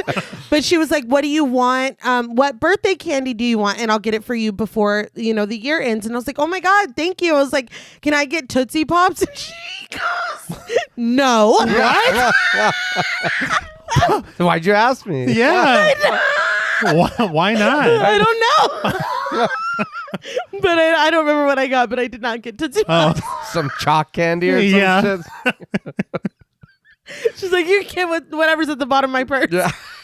What's that candy that looks like medicine? Is that good and plenty? It's like, who's that for? I'm so puzzled by it. But yes, I love a Tootsie Pop. I haven't had one in years. Yes, I think we've all earned one, and you should have had one. And I think we all know what we're getting this year. But Michael's casual trek through the town is soon disturbed when across the street marches the heavy-footed, tall man who walks by with purposeful steps. Outside of Reggie's brick-and-mortar ice cream shop, which has an A from the health department, by the way. Good for him. Yeah. The tall man suddenly stops dead in his tracks. As Reggie stands out front, loading dry ice into the back of the truck, the tall man turns to face Michael from across the street, seeming to stare right through the boy for a moment, only to stand there, vibing in the frosty fog that rises from Reggie's vehicle. Michael puts his back to the storefront window behind him, barely able to catch his breath. So that's interesting. Don't know what's going on. So that was the thing that I missed. Yeah. But do you see how menacing this guy is? How it's so hard to believe that he's out at the cemetery fucking people like that. Is that not surprising to anybody else? It's also weird to think of him going, I guess, and getting breakfast in town and then walking by the ice cream shop. This was just very weird. It was. To me, I'll be honest, him going and I'm sorry, the dry ice, whatever, and Reggie being there and us supposed to just not pay attention. I don't like it. I don't like the dry ice being our fog to cover him. I don't like that's like, dude, really? You couldn't have done anything else? Like made a mystery fog come in or like it envelop him and then him disappear? Something like this dude's ice cream truck is so cold. That's what oh, hold on. Let me stop right here and look at this kid menacing. And to me, it almost felt like a wind was going to gush up and he was going to hold his dress down. I was like, dude, you're not scary. He's Marilyn Monroe. Yeah, well, fuck, he's out there fucking in the cemetery. He is. He's a sexual icon. Yeah. I thought like we all love Marilyn Monroe. He's a sex symbol. Yes. I'm shocked because I don't know why I said that. I lost my train of thought. I'm trying to get it back. I feel like the thing to me that would have worked is kind of a combination of what you're saying. Mm-hmm. If he does stop through the fog and then Michael kind of is like, kind of closes his eyes or something and he looks and the tall man's gone. Yeah. I think that would have worked a little bit better. Okay. And especially for the fact that Reggie doesn't even look up to this dude at all. Yeah. So it would have worked a lot better because it's like, oh shit, it's just something that Michael is seeing. Right. But for him to just still be there and vibing in the smoke, it's like, well, hopefully this does mean something about the cold for him. Like we're learning something, but we're really learning nothing. No. Back at Dune's Cantina, Jody downs a beer at the bar, inquiring to the bartender, played by Ralph Richmond, if the woman that he left with last night ever came back in here. The bartender retorts with a smile. What happened? You get a hold of something you couldn't handle? So again, I was still yet to put together the fact that that she is the tall man. Right. Yeah. So I'm thinking that this is like something supernatural, like T was saying earlier, maybe a succubus, maybe like somebody in his under his control or working with him, or like I didn't know, but I was like, okay, so the bartender saw her too. Yeah. So it's not like, because for me, the fact that she keeps leading people to the cemetery and then he's talking to Michael and then she's just gone. It's like, is she a ghost? Mm-hmm. But then it's like, no, the bartender saw her. Like, I was still very confused as to what was happening here. Right. Would it also have helped, I think, if we knew where they found Tommy? Because maybe it's like, is this an epidemic and there's just been dudes that are being found dead in the cemetery? In the cemetery, yeah. Or because what we learned, this has fucking been going on for a while. Right. And so for there not to be much of a reaction to this. Yeah, that's true. I don't know. Yeah. And with how the conversation goes right now with Jody, he gives everything away. Yeah. But to the bartender's question, Jody answers no, but he supposes that she just ditched out on him. He shares that they were messing around out there at Morningside. And surprised, the bartender asks, the funeral parlor? But Jody clarifies, the cemetery. And the men share a laugh together. Another thing that I thought was going to happen in this scene is Jody, I guess, seemingly has not been here for a while. He's back like 2 years from having been just gone. Right. And I thought that the bartender's reaction to the funeral parlor, I thought there was going to be some lore there. Yeah. That he was going to share with Jody to say, this is something. Okay. Since he's been gone. Yeah. But that evening at the Pearson house, Michael is hard at work in the garage. A small light illuminates him beneath the body of the vehicle, the boy lying on his back under Jody's muscle car to repair the problem that he discovered yesterday. Now, I'm not a mechanic, but I figure that your head gaskets or your headers are on top. I don't know why he's under the car. Again, I'm not a mechanic, but I thought we were looking. So I am, and you're right. Oh, okay. Cool. I honestly don't believe you. Yeah. But and it's funny because he said it earlier and then he slid right under that vehicle.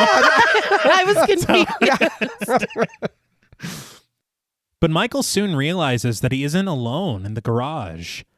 Those familiar snarls suddenly surround him, and when he peers out through the small gap beneath the car, small creatures dart past him, their dark robes whipping behind them. At first, he's like, Jody? Which is great. Yes. But the vehicle begins to rock back and forth above him, jostling the jack, which barely holds it upright, and Michael realizes the precarious position he's in. He seizes a hammer defensively and attempts to pull himself from beneath the mass of metal, but before he can, the jack gives way, sending the car crashing down on top of him. Barely able to move beneath its weight, Michael spies a pair of boots standing right next to the car, and with all his might, he reaches the hammer outward, bringing it down upon who he assumes to have been the culprit. Jody's eyes widen in vibrant pain as he lets out a ridiculous yelp, screaming at Michael that he hit his fucking foot. I hated this. Yeah. No. I just have to be real. I was like, I don't like that at all. I'm not a mechanic, but I think if that car landed on you, I think you'd probably be in a lot more trouble than that. Yeah. He recovered. I mean, he looks like he's like in tremendous pain. Yeah. He can't move, and then he fucking slips out of that thing. Like, I do not understand. I don't know. And also, again, I'm not a mechanic. I know Nay is, apparently. Yeah, I am. But how often do you use a hammer when you're working on Yeah, when you're under a car. Yeah. Michael crawls out from beneath the car with ease, telling his brother to look. He knows he won't believe him, but he says that those things were here, right in the garage, and they were going to get him. Jody rolls his eyes in disbelief, but Michael insists that they were here. They were jumping on the car and making those strange noises. When Jody offers another possibility that aged like milk, Michael just insists that it was the same thing that chased him last night. When he demands to know what they're gonna do, Jody just scoffs, certain that his brother is crazy, and he exits the garage. Why didn't he cry out when he heard, if I know my brother, my big brother is inside, and I hear growls and the car's shaking, I'm sorry, I'm how old again? I think 13. 13? Oh, no, I'm screaming. I'm screaming for for my sure. brother all day. I'm 36, and I'm a big screamer. It was just funny to me that Jody clearly does not believe a word that his brother says whatsoever, and we're not concerned about getting him medical attention after a car fell. Yeah, dude. He was fine. He's just bleeding internally and nobody... It's like, it's the 70s. We just kept running. We could just do whatever we wanted. Take a salt tablet. There's no seatbelt. No. And you're home when the lights are on or whatever. But later that night, Michael sits at the edge of his bed, seeming to take his security into his own hands as he slides a Bowie knife from his nightstand into a holster at his sock. He lowers his pant leg, reaching his feet to snag his jacket from the chair in front of him. But before he exits the room, he retrieves a crucifix necklace from his desk, which he spies with great reverence before stashing it into his shirt pocket. This crucifix we have, I think, seen once before, because I think Tommy was wearing it in the cemetery.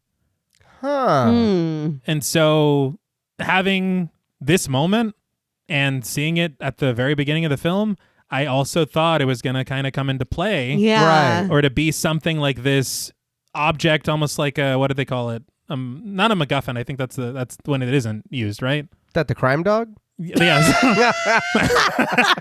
That's precisely, yeah. I thought he was going to be in the film. Okay. All right. He should have. He should have. It would have changed everything. It's going to save the day. But the main theme builds as Michael stealthily exits the Pearson home, and under the cover of darkness, he reaches the locked gates of the Morningside Cemetery, climbing inside to enter the grounds.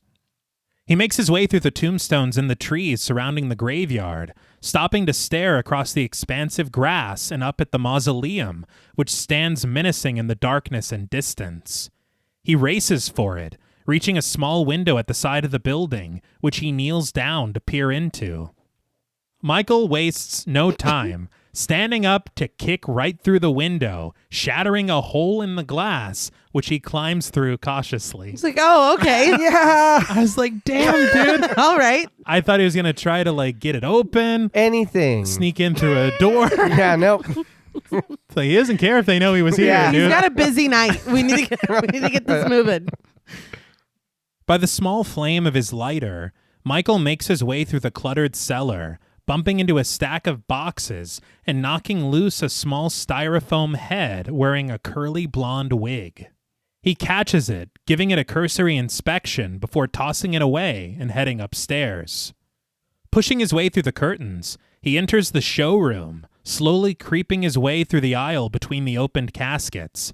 But a door suddenly clatters open behind him, and Michael has to act fast, climbing into a casket and closing its lid as the caretaker, played by Kenneth V. Jones, enters the room. Kenneth V. Jones, he is in Kenny and Company. That is wild. Yeah. You gotta love it when somebody finds their people. Yeah. Just keeps using them. Yeah. The caretaker peers out into the empty room beneath the brim of his white fisherman's hat, and Michael spies him through the small slat of the closed casket, watching as he inches his way closer and closer. But before his hands can reach for the lid to tear it open, the tall man appears behind him in a doorway, the caretaker retreating to join him in the other room and shutting the door behind them. And again, he's like, you're real, you're an actual person. Yeah. The caretaker. But without waiting even a second, Michael climbs out of the coffin, retrieving his lighter, which had kept the lid lodged open. With ginger steps, Michael makes his way over to the door at the other side of the room, pushing it open to enter the marble-walled mausoleum. Lucky as fuck that there's nobody right on the other side. I don't know why he just... Yeah. But he continues through the corridor, glancing around with great wonder at his surroundings.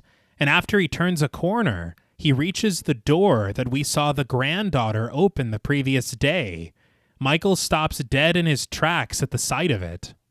A snarling noise sounds from behind the barrier, and Michael turns tail and runs back where he came.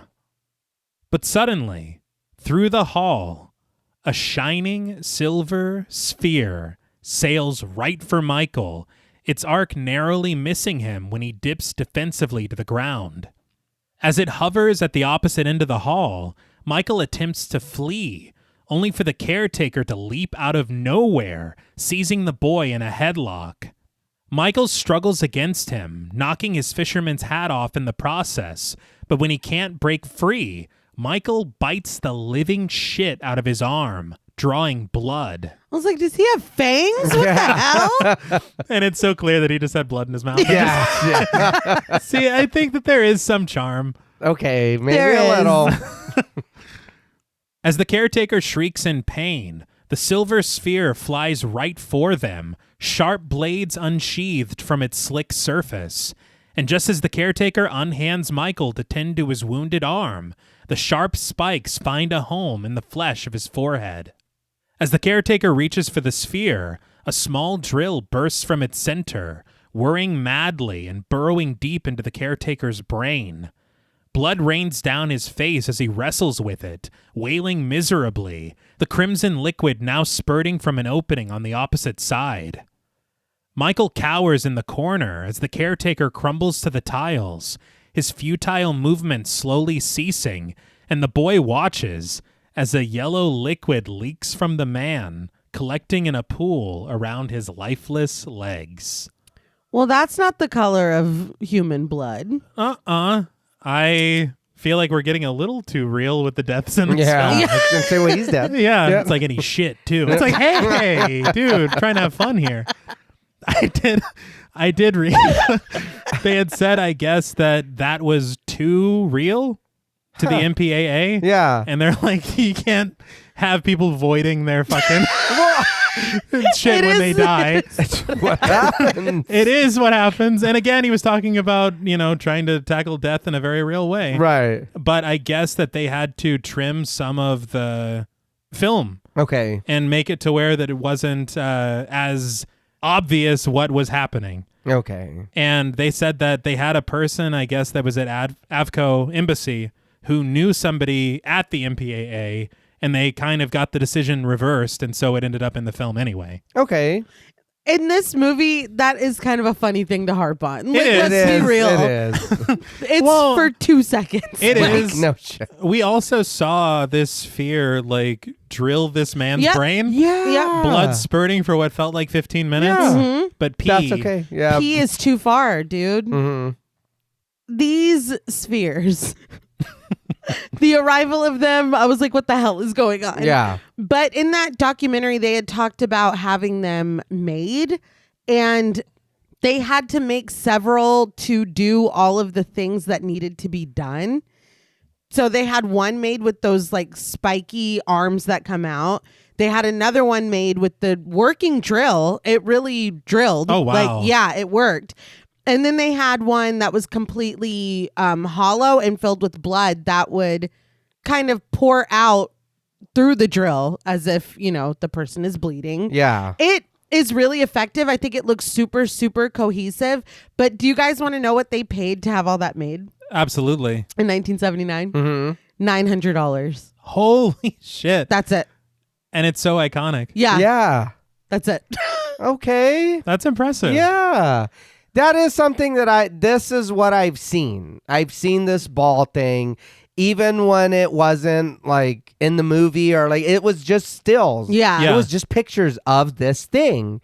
And I was like, what the fuck is that? Because that looks cool. Mm-hmm. I'd like to learn about that or know what it is. I would Yeah. also love that. I agree. And I want to know if it is directly controlled by the tall man. Right. I don't need like a moment where he's like, ever since I was a young boy, I played the silver ball. Yeah. Yeah. No. Yeah.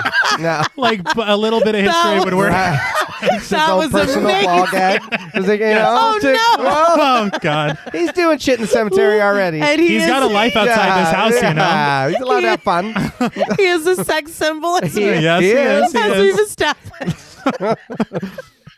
I will say Coscarelli said that it was kind of a pain in the ass to film with these things because it took them a long time to realize that these shining silver spheres were also mirrors. Yeah. And so there are a few shots because Coscarelli was the camera operator. And so you just see it hurling through the air and there's just a dude. Just a dude standing there. And so after a while, they decided, they're like, okay, we got to find a way around this. Yeah. And so they made like these little walls with small holes for the camera lens. Yeah. And they outfitted them with that marble coating so that it looked like it's just the wall going by and it's just a small lens for the camera. Yeah. And he said also, I guess they didn't know how to light it either because they're lighting it and they're like, why the fuck isn't it working when we light this thing? And they're like, well, you need to light what it's showing, not the ball itself. Yeah. And he goes, that was a game changer. Imagine. Yeah. But Michael reaches for his knife, freeing it from his ankle holster and rising to his feet. He backs away from the caretaker's corpse, his eyes unable to leave his body. But behind him, at the other end of the corridor, creeps the tall man. He stares at Michael sternly from underneath a bejeweled chandelier, and Michael turns around to discover him there. Startled at the sight of him, the boy searches for the right words. Oh, shit. Which, all right, I mean, Yeah. what are you going to say? No. Go home, Michael. Yeah. The tall man's like shaking his head. Yeah. He's just like, damn. Michael creeps forward, the tall man mirroring his movements as step by step, they slowly meet each other at the center of the hall. But as soon as they do, Michael makes a mad dash for the cellar, the score growing frenzied as the tall man chases close behind him through the showroom and into the curtains. The boy is able to reach the cellar, slamming the door shut behind him and sliding a plank into place to lock it. Seemingly free and clear, Michael puts his back to the door, catching his breath. But we pan over to the door jamb, where the tall man's hand is trapped. As he reaches desperately for Michael, the boy thinks fast, bringing down the blade of his knife to sever the tall man's fingers. A murky yellow liquid spews from the stumps as the tall man lets loose an unearthly shriek of pain. So he's not human. No. I don't know that we figure out what he is, Yeah. at least in this film. Right. But I was very surprised that his blood was yellow. Yeah, it was a little funny, his fingers just kind of in the door moving around. Yeah. And then when he cut him off, I was like, holy shit. I had not expected that. No. And you remember when I told you earlier about Coscarelli retreating to that cabin and just writing for 2 weeks and getting ideas everywhere? Yeah. He said that this idea of the severed fingers came from him finishing a cup of Coca-Cola in a styrofoam cup and poking his thumb through it. And he was like, we should have some severed fingers in this thing. Jesus Christ. Michael reaches down into the pool of brightly colored fluid to collect one of the tall man's wriggling fingers. The fiend's wounded hand pounds against the door on the other side as Michael makes his escape, leaving his knife behind in the floorboards. I thought this would be important as well. Yeah. If I'm not mistaken, at some point later in the film, Michael just has his knife again. He does. So- He does. But as he races for the broken window that he entered through, a pair of robed figures pursue him, reaching their long-fingered hands for his legs as he climbs out onto the front lawn.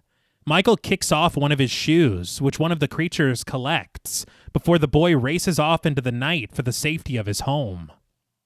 They did mention, as far as these robed creatures are concerned, Coscarelli said that their art director for the film, a guy called David Brown, he had been involved in some kind of a youth program, and so he got 15 children in that youth program to come and play all of these robed creatures. That's great. And it's just like, again, using what you have. Like, we need something. And he's like, well, I know this and I work here. And it's just like the resourcefulness of independent filmmaking. Yeah. But that morning, Jody awakens, stumbling out of his room to discover Michael sleeping on the stairs with a loaded shotgun over his lap. A small wooden chest rests next to the little brother, which we see is moving all on its own. Jody doesn't notice this, however, and instead reaches for the shotgun.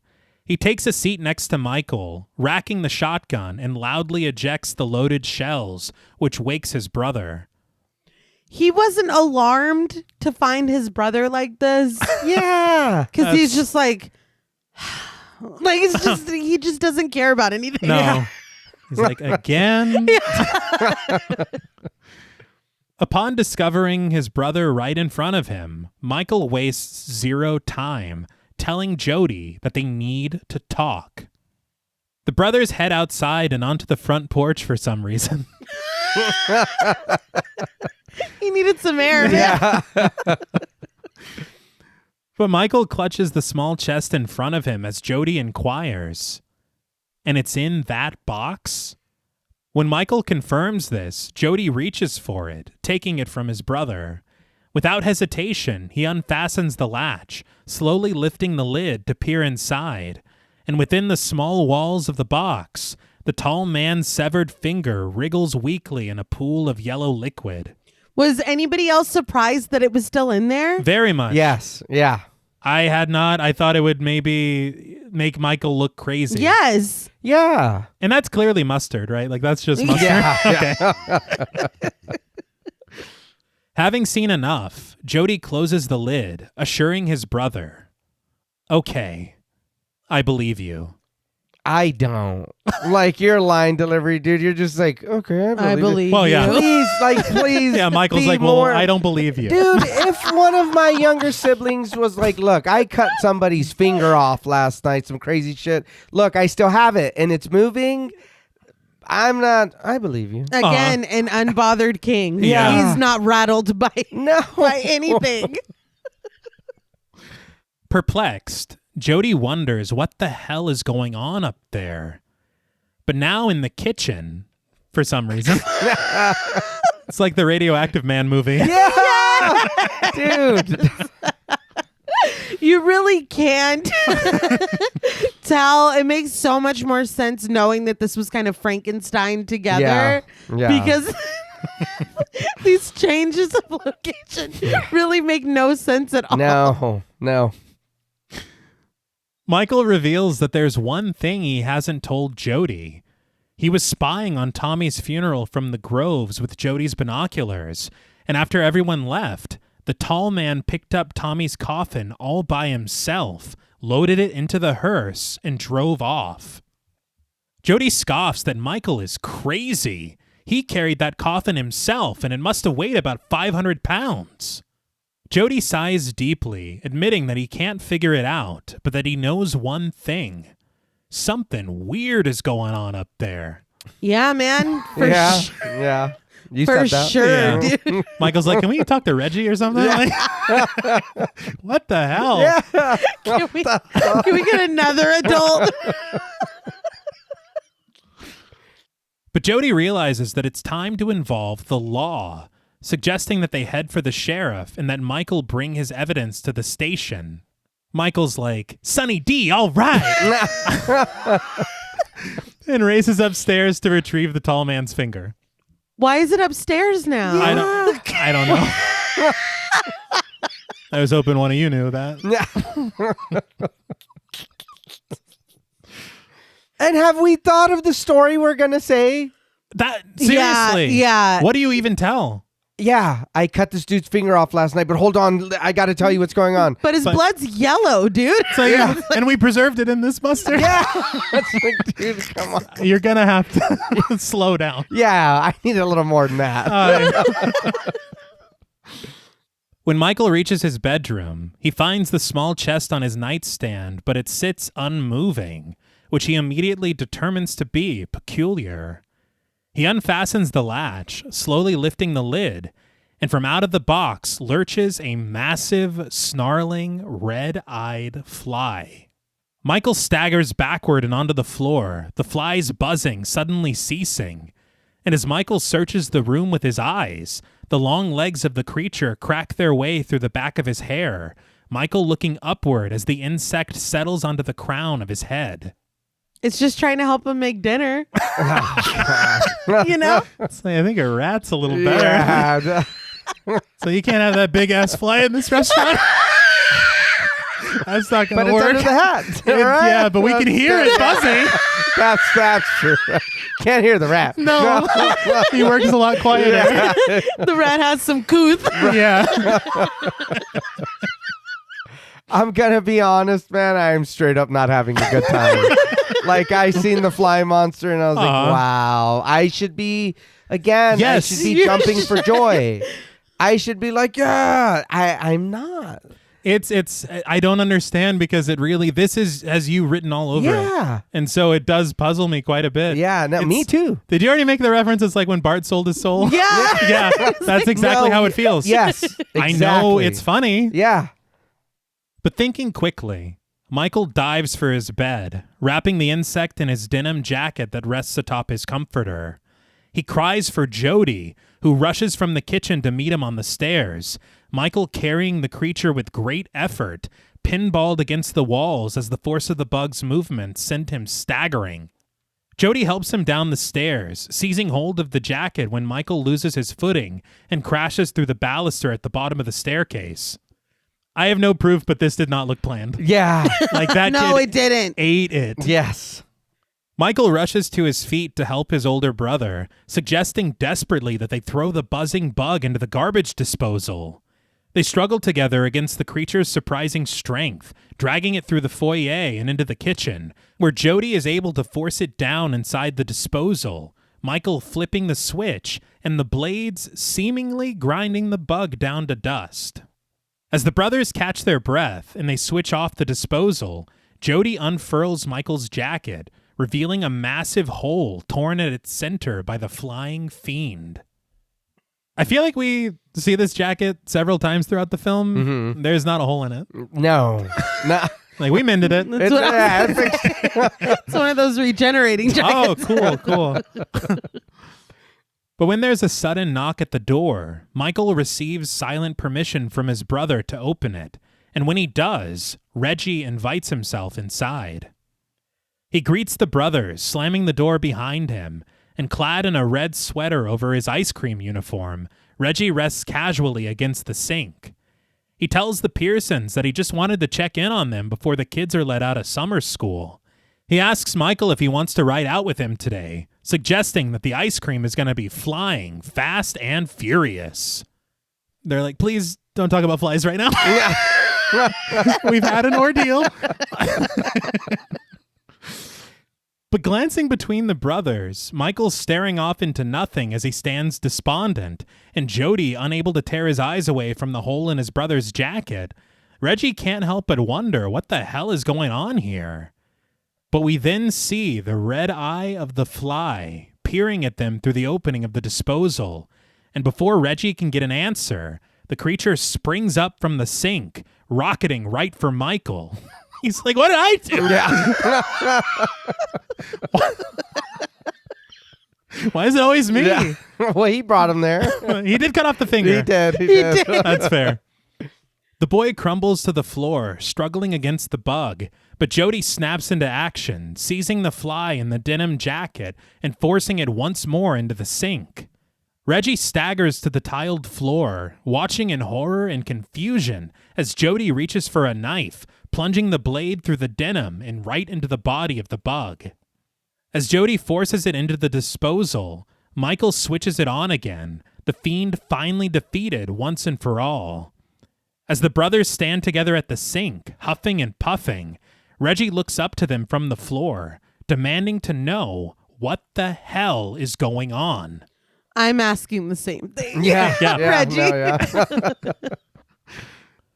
But we cut to some time later. We're in the living room. Jody retrieves a shotgun from the mantel above the fireplace, racking it and tossing it to his brother. He tells Michael to keep it, but he cautions, "Remember, you don't aim a gun at a man unless you intend to shoot him, and you don't shoot a man unless you intend to kill him. No warning shots." And you can add this to the list of things I thought would come up later. Yeah, yeah. Because it's very important, it seems. Yeah, because he's right. It's not, don't ever point a gun at anybody. Of course. And if shit's going crazy, just defend yourself. Mm-hmm. But yeah, no, not at all. As Jody tends to their ammunition, Michael marches forward, eyeing the shotgun with amazement before snapping the gun right in front of him to aim down its sight. As Jody loads a pistol, he makes sure that Michael is listening, which he is, the older brother reiterating, "No warning shots. Warning shots are bullshit. You shoot to kill, or you don't shoot at all." As he tucks the handgun into his waistband, Jody assures Michael that he'll be safe here at home, reminding him to lock all the doors and windows. But he saves the most important order for last. "And don't follow me." Gesturing to the pistol, Michael asks if Jody is sure he's going to be okay with just that. Jody then stashes another magazine into his jacket pocket, assuring Michael that he's going to go over there and look around. No one is going to see him. Though he adds, "But heck, a Colt Army issue will put a man down and keep him there." With a dry, cool wit like that, I guess. It's like, what? Yeah. And if it's just me and you, why are you making me stay here? That's a great question. I don't know. We can go together. I don't understand that either, because at this point, we're not splitting up. Yeah. As Michael walks Jody to the front porch, he reminds his older brother of the way into the mausoleum, the broken basement window around the side of the building. Jody commits this to memory, but Michael tells him sincerely to be careful. Crickets chirp loudly into the night as Jody reaches a hand for his brother's shoulder, giving it a firm squeeze before setting off into the dark of the evening for the Morningside Cemetery. When he reaches the gates, we follow over his shoulder as his certain steps carry him forward. He pushes them open, slipping inside the grounds and disappearing into the shadows. When he finally reaches the mausoleum, he rushes across the lawn to find the broken window just where his brother told him it would be. He kneels down, arcing a flashlight through the pitch-black room over the cluttered boxes that line the walls on all sides. Upon discovering a light fixture swaying distantly at the center of the space, Jody climbs through the window, skulking his way through the dark to switch it on. But just as soon as he does, a small robed figure appears behind him, its face hidden by its hood, as it rises upright to the accompaniment of a foreboding score. It's behind! It leaps snarling onto Jody's back, the man wrestling against his animalistic attacker, knocking the overhead lantern and causing it to swing like a pendulum, giving the room some accidental atmosphere. The robed figure seems to sink its teeth into Jody's neck, which is never addressed again. No. I'm sure it's But this leaves Jody no other option but to reach for the pistol tucked into his waistband. He raises it, pulling back the hammer and arcing the barrel over his head to fire right at the attacker. That was bold. Yeah, it was, dude. That could have gone wrong in so many ways. But freed from its clutches, Jody rushes for the window, firing a few more rounds into the robed figure when it reaches its feet again and attempts to continue its assault. And I will say, that poor child in that costume went flying. Yeah. It's like, oh my God. Yeah. But Jody bounds out of the building, hustling across the front lawn and back toward the cemetery. But behind him, the headlights of the white hearse parked out front beam to life, piercing through the evening as the engine revs and the vehicle sets out in pursuit. It follows close behind Jody, who reaches the cemetery gates, the young man turning around to aim his pistol at the approaching vehicle. He fires before diving out of the way to safety, and as the hearse speeds away, Jody dips into the shadows to reload his pistol. But suddenly, right in front of him, a vehicle appears down the dark road, its headlights beaming right at him as it pulls to an abrupt stop. Jody stands stunned, recognizing the vehicle as his own, and as the score plods suspensefully around him, he cautiously makes his way over to the passenger's side door.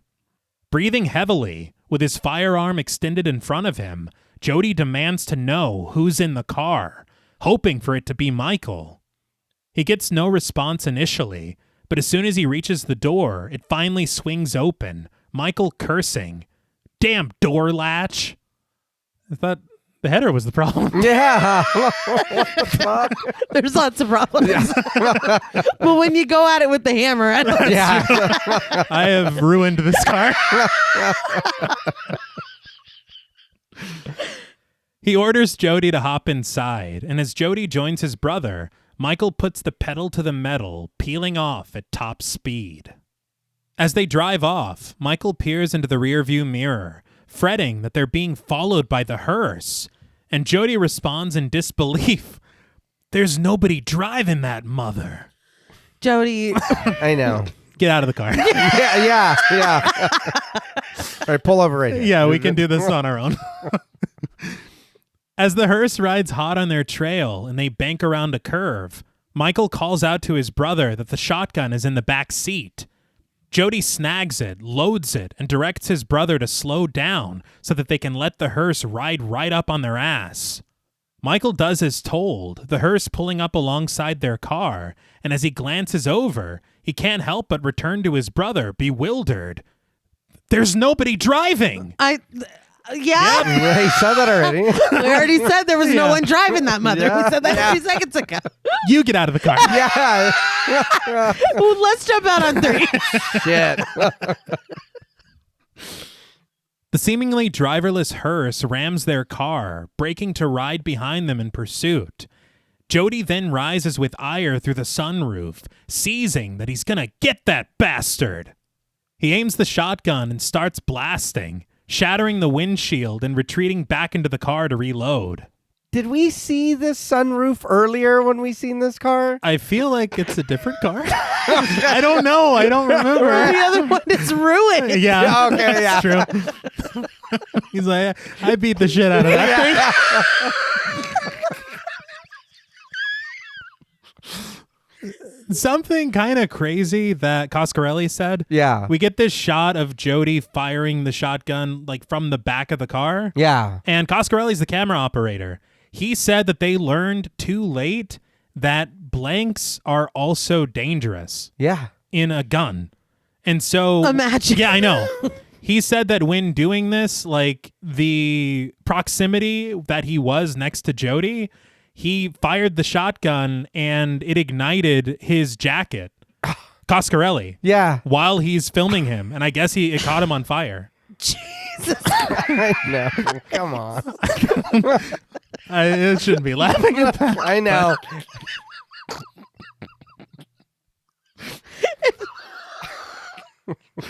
That's how you found out. Yeah. It's dangerous. It's like, hey, we can't do that again.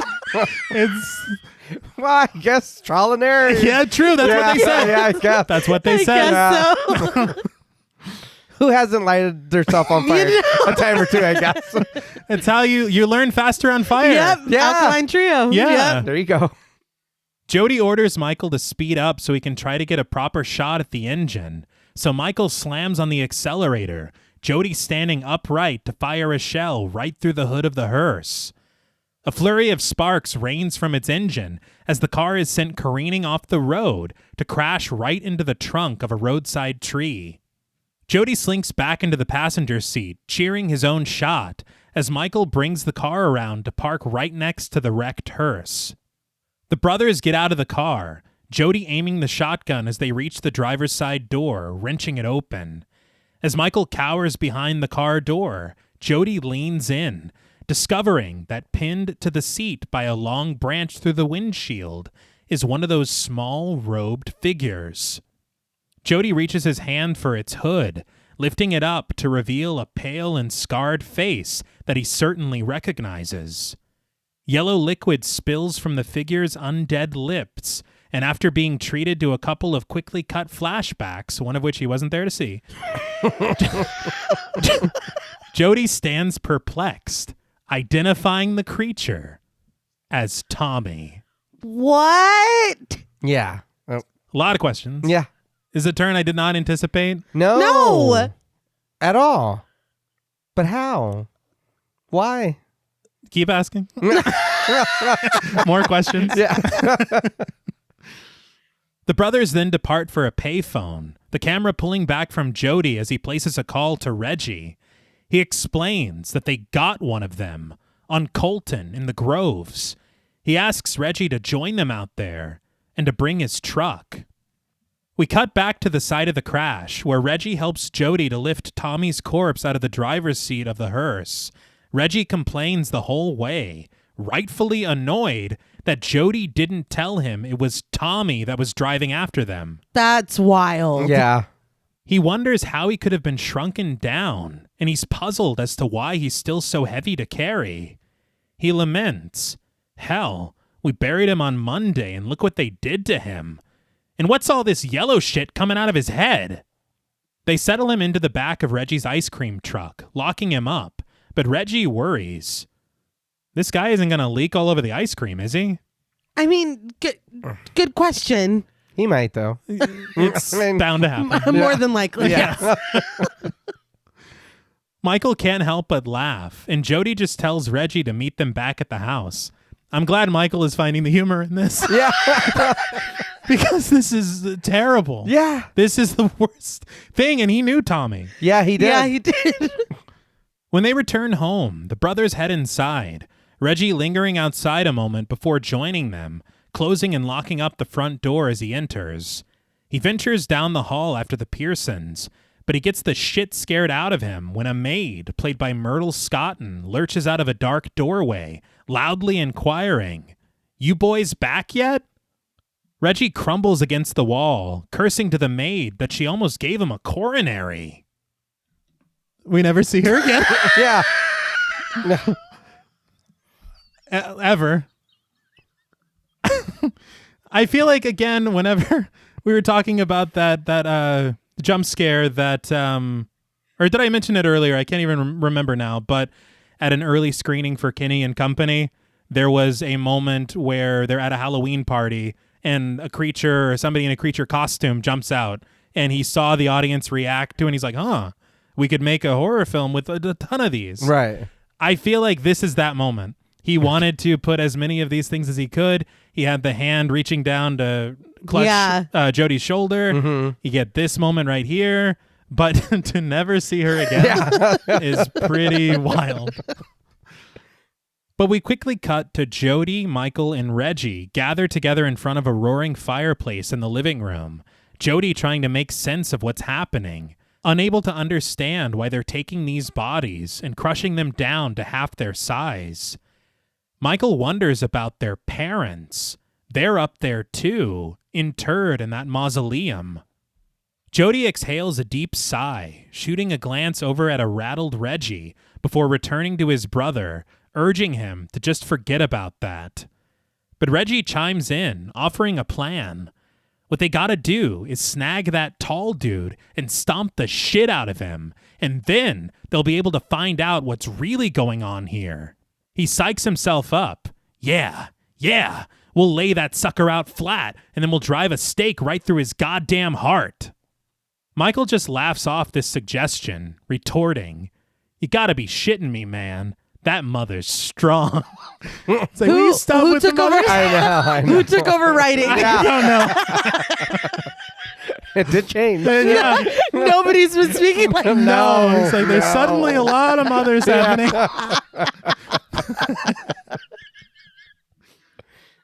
When Reggie scoffs at this, Jody tells his friend to hang on a second, telling him that first things first, Michael has to get out of here. He orders Reggie to take his little brother over to Sally's at the antique store, certain that he'll be safe there, before warning Michael, no arguments. Who? Sally? Some lady, I guess. Yeah. It's, again, This, I guarantee there's more of that. Oh, yeah. 1,000%. Oh, yeah. Because if I'm not mistaken, Sally's friend, who we meet in a little bit, she's literally just credited as girlfriend. Even though we hear her name in the film, I think she was supposed to be Jodie's girlfriend for the whole film. Then why was he? Yeah. There's a lot of rewrites. Has there been another goddamn rewrite? Yes, absolutely. But we watch as Reggie carts Michael into town in his ice cream truck, the bright vehicle disappearing into the dark as 3 blind mice chimes jovially from its speakers. We settle outside the well-lit storefronts downtown before being taken inside of the antique shop, where we meet Sally and Susie, played by Lynn Eastman Rossi and Susan Harper, respectively. Lynn Eastman Rossi, she has a credit in Unlawful Entry in 92 and Project X from 87. As Michael wanders through the crowded shop, Sally notes that Jody sure sounded strange on the telephone, hoping that he's all right. But Susie directs her attention over to the contents of a curio cabinet, Sally admiring what she finds there. After she suggests that it's probably about time to lock up, she calls out to Michael that when he's ready to go to sleep, she already has a bed made up for him in the back. But Michael has drifted off into another section of the store, filled with ticking clocks and sculpted statues, several of which are given dramatic reveals punctuated by a pounding drum in the score. But as the main theme begins to play, Michael's curiosity guides him over to an antique cabinet, and when he opens it, he finds the shelves inside are filled with old photographs, the subjects within each of the frames styled in long-gone fashions as they pose properly for their pictures. But within the pile, one photograph seems to catch Michael's eye, and when he reaches for it, his eyes widen at his discovery. There, in the sepia-toned photo, the tall man rides as the coachman of a horse-drawn hearse, the cart captured on film right in front of the Morningside Mausoleum.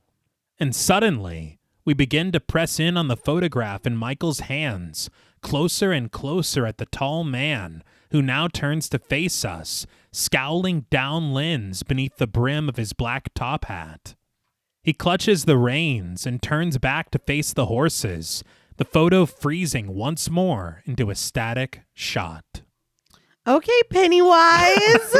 I love it. This was very cool. Does this count as a research It's loose. scene? It's right there. Research Yeah, adjacent? kind of, Yeah. But this was cool. I think, again, I know this is before. I did think of Pennywise as well. I was like, oh, hey.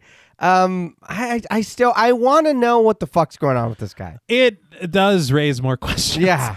Because It does. if he's been doing this for like 100 years, Yeah. like what is your story? Yeah. Why? Who are you? Yeah, and if this is happening when I'm looking into you Uh-huh. or trying to figure out who you are, then I'm fucking with something that I shouldn't be. Yeah, But again, I don't know that. you don't. Yeah. And isn't it? I mean, if he's been doing this for forever, when did he graduate from just doing it with the other like corpses that just died Right. Yeah. to actual murder? Right. Because that's interesting too. Yeah.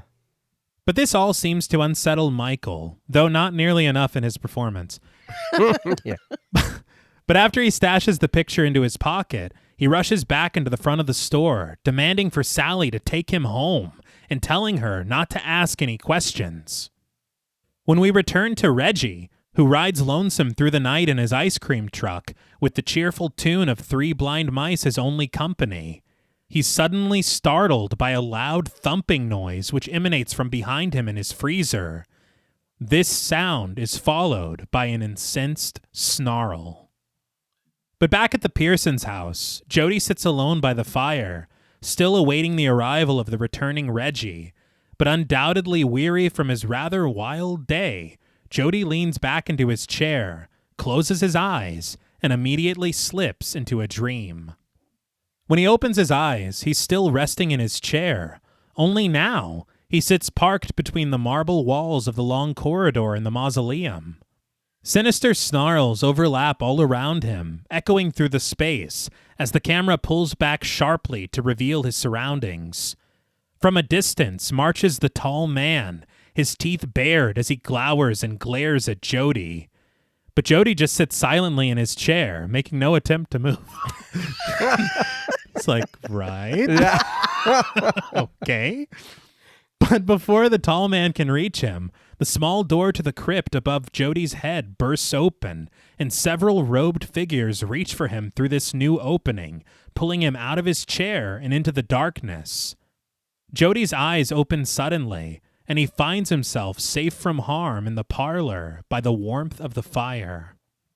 Michael, however, sits in the back of a white Volkswagen Beetle, Sally and Susie honoring his request to be taken home. But when a light shines through the evening fog, capturing Michael's attention, the boy rises to peer through the windshield, urging Sally to stop the car. When she does, we discover the sight that has arrested Michael's wide, unwavering eyes: Reggie's overturned ice cream truck. That sucks. Yeah. But this shot of the truck looked really, really great. Agreed. Yeah. The truck's headlights beam sideways at the Beetle, and Michael directs the women to stay in the car, assuring them that he'll be right back. He exits the vehicle, hustling over to the truck as Sally scolds, "Michael, wait a minute!" She stays in the car. Yeah. Yeah. I was going to say, The score hums ominously as Michael climbs up the side of the truck to look inside, but when he doesn't find Reggie, he hops back down and approaches the back of the vehicle. Sally, still within the safety of the Beetle, asks Susie, "Is that Reggie's truck?" Yeah, dude. Yeah. How many fucking ice cream operators? I know. Michael just continues his investigation, unhooking the padlock on the freezer and steeling himself before slowly pulling the small door open. He finds a small pool of trickling yellow liquid with no sign of the corpse that they stashed inside. This strikes fear into the heart of the boy, who races back to the Beetle, climbing into the back seat and demanding for Sally and Susie to just get him home. Just a small sidebar because it made me laugh. I am 99.9% sure that these Volkswagen Beetles were two-door. Yeah. We hear him open and close a door that does not exist. And I think it happens twice because he exits the car too. But it made me laugh. Well, why did we come out here again? They're taking him home. Or do you mean taking him from the house to the antique shop to begin with? Yeah, because we took him over there and then now... It really doesn't make sense when you think about the fact that Jody's just sleeping at Yeah. So I don't know. But suddenly, the handle of Susie's door begins to rattle from the outside, prompting Sally to peer through the window and into the foggy dark as she inquires, "What the hell's that?" As the rattling intensifies, Michael can only mutter, "Oh, shit." He watches as the lock pin to Susie's door slowly begins to rise, and he cries out for her not to open it. And apparently, all Susie heard was, "Open it." What? Because that's exactly what she does. Yeah. A trio of robed figures burst in, attacking the women and throttling the shit out of Michael in the back seat. As Sally and Susie struggle against them, Michael is sent crashing head first through the back window of the Beetle. That was crazy as fuck. He tumbles out of the car and onto the asphalt as the vehicle pulls forward into the fog, Sally and Susie's screams growing distant as Michael lies motionless in the road. You guys could have just asked me to get out of the car. Yeah, like that. if you wanted me gone, Jesus. Stage a fight, throw me out. But as the main theme begins to play, we cut between Michael and Jody, who still sits in his chair in the parlor, his eyes unblinking, as he seems to possibly be communicating with Michael telepathically. I don't know, man. Yeah. The little brother wakes up, summoning all of his strength to run, miraculously reaching his home in record time, where he's greeted by Jody, who offers his comforting embrace to his brother. He guides him over to the chair, setting Michael down on his lap as he catches his breath, the little brother stealing a swig of beer before acting as the bearer of bad news. They got Sally and Susie up at Morningside. And Reggie, too. Tears stream down his face as Jody struggles to make sense of what he's just heard. After collecting himself, he tells his little brother to get on up to his room, but Michael refuses, insisting that he's going with him, that he can't just let him go all by himself. Why are we continuing to suggest splitting up? Yes. I think this is how a 85-minute movie has pacing problems. Yeah. Yes. Because Yeah. this is like the third or fourth time that this has become an issue. Yeah. But But not only that, I'm glad you're home and safe. Uh-huh. Weird shit's going on, but you said they got the girls over there. Why were they over there? Why were you guys over there anyway? Yeah, why did they not I listen? thought we left you at the antique shop or whatever for safety. Yeah. Why were y'all over there? I found a picture. Let's go with that. Right? Show me this picture first. Seriously, Yeah. it moves if you look at it too Yes. long. Check it out, dude. Just keep staring at it. So trust me. Yeah. But the much larger Jody forces Michael upstairs, resorting to carrying him when the younger teen becomes unruly. Michael kicks and screams, "You're not going to let me go, are you? You're never coming back, you goddamn bastard!" They bust another baluster on the way up the stairs. They are messing this house up. Jody tosses Michael to the carpeted floor of his bedroom, the boy busting his butt as Jody pulls the door closed. He jams a screwdriver into the door jamb for good measure to keep it locked. On the other side, Michael rushes for the door, trying like hell to wrench it open to no avail, pounding against it and pacing around his room when he can't get it to budge. And there is a hole in the door from previous takes. Which is cool. Michael crumbles into his seat at his desk, fuming furiously until he finally starts to search for a solution. Reaching into his jacket pocket, he finds a shotgun shell, setting it down in front of him. With a paper clip, he carefully pries open its bronze base, and with a strip of Scotch tape, he attaches it securely to the head of a nearby hammer. He's all with these hammers, man. I know, dude. I know. He's a collector. That tape is... Yeah.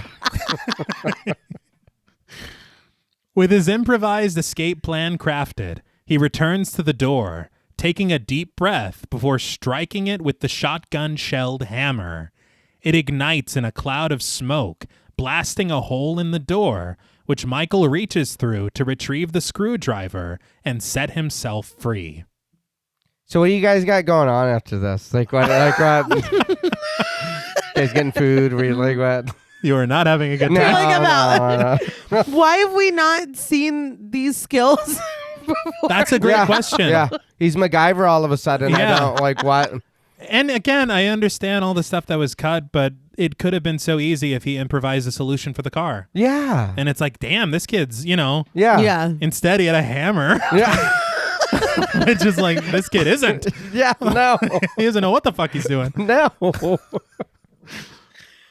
Outside, Jody turns the key in the ignition of his muscle car, the main theme playing as he sets out from the garage and for the Morningside Cemetery. Michael races downstairs to join him, snagging a pistol from the mantel before rushing for the kitchen door. But when he flings it open, he comes face to face with the tall man who stands before him with his wounded hand raised, announcing, "I've been waiting for you." He flexes his hand open, revealing his regenerated fingers, which seize Michael by the collar, the boy struggling against the elder man as he's dragged off the porch and lifted off of his feet. Michael stops struggling entirely. It's like grabbing a cat by the scruff. I don't know why he's just like, I guess this is... He's like, oh, well. Yeah. That's his power button. But he's tossed into the back of the tall man's hearse without incident. But Jody enters the cemetery gates, oblivious to his brother's peril, and parking out in front of the mausoleum. And again, I thought we established some kind of telepathic thing. Yeah. But he's just like, I'm on my thing, you're on your thing. Like, it's very strange. But Michael pounds against the glass divider of the hearse, only to be met with the mocking laughter of the tall man. Seeing no other option, Michael searches for an escape, attempting to kick out the back window.